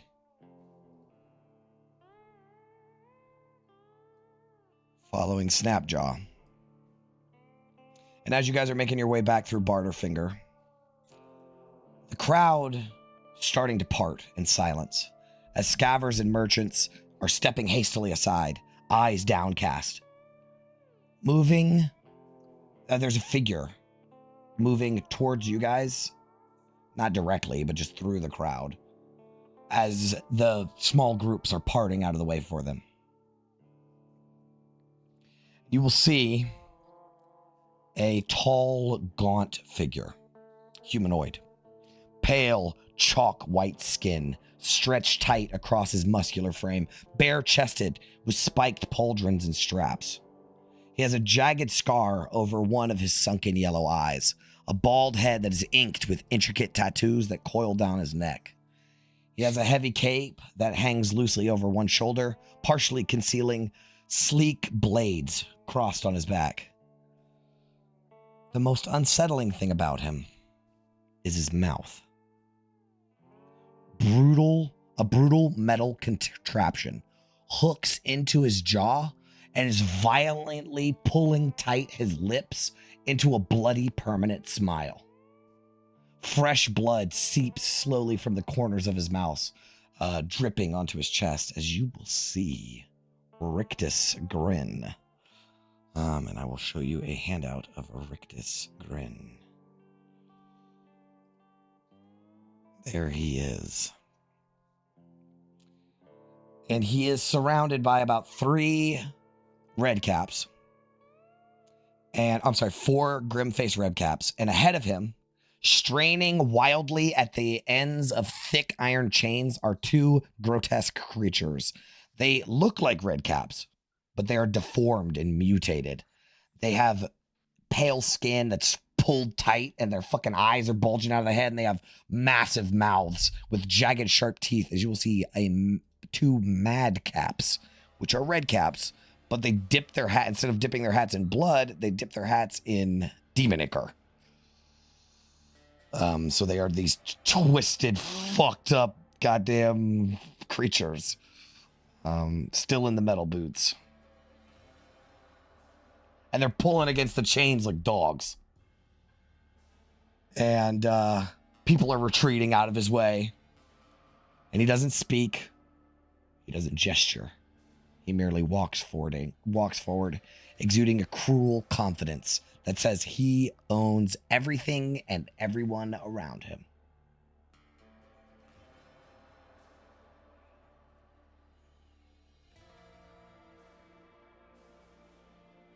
And you will probably hear... Go ahead, Ophelia. I was just going to say, best not be in his way.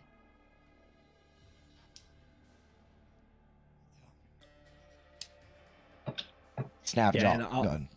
I was gonna say I'll remind them that he's the guy that the magpies sold the demon grinder to instead of Draga.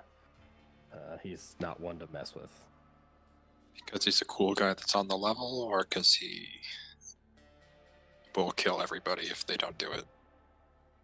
His name are in the laws, so he must be something special. He's the sheriff. Rictus word is law. Yeah, he's a Shatter Kai, by the way. Is he gonna be racing with us? He doesn't race. He's above that.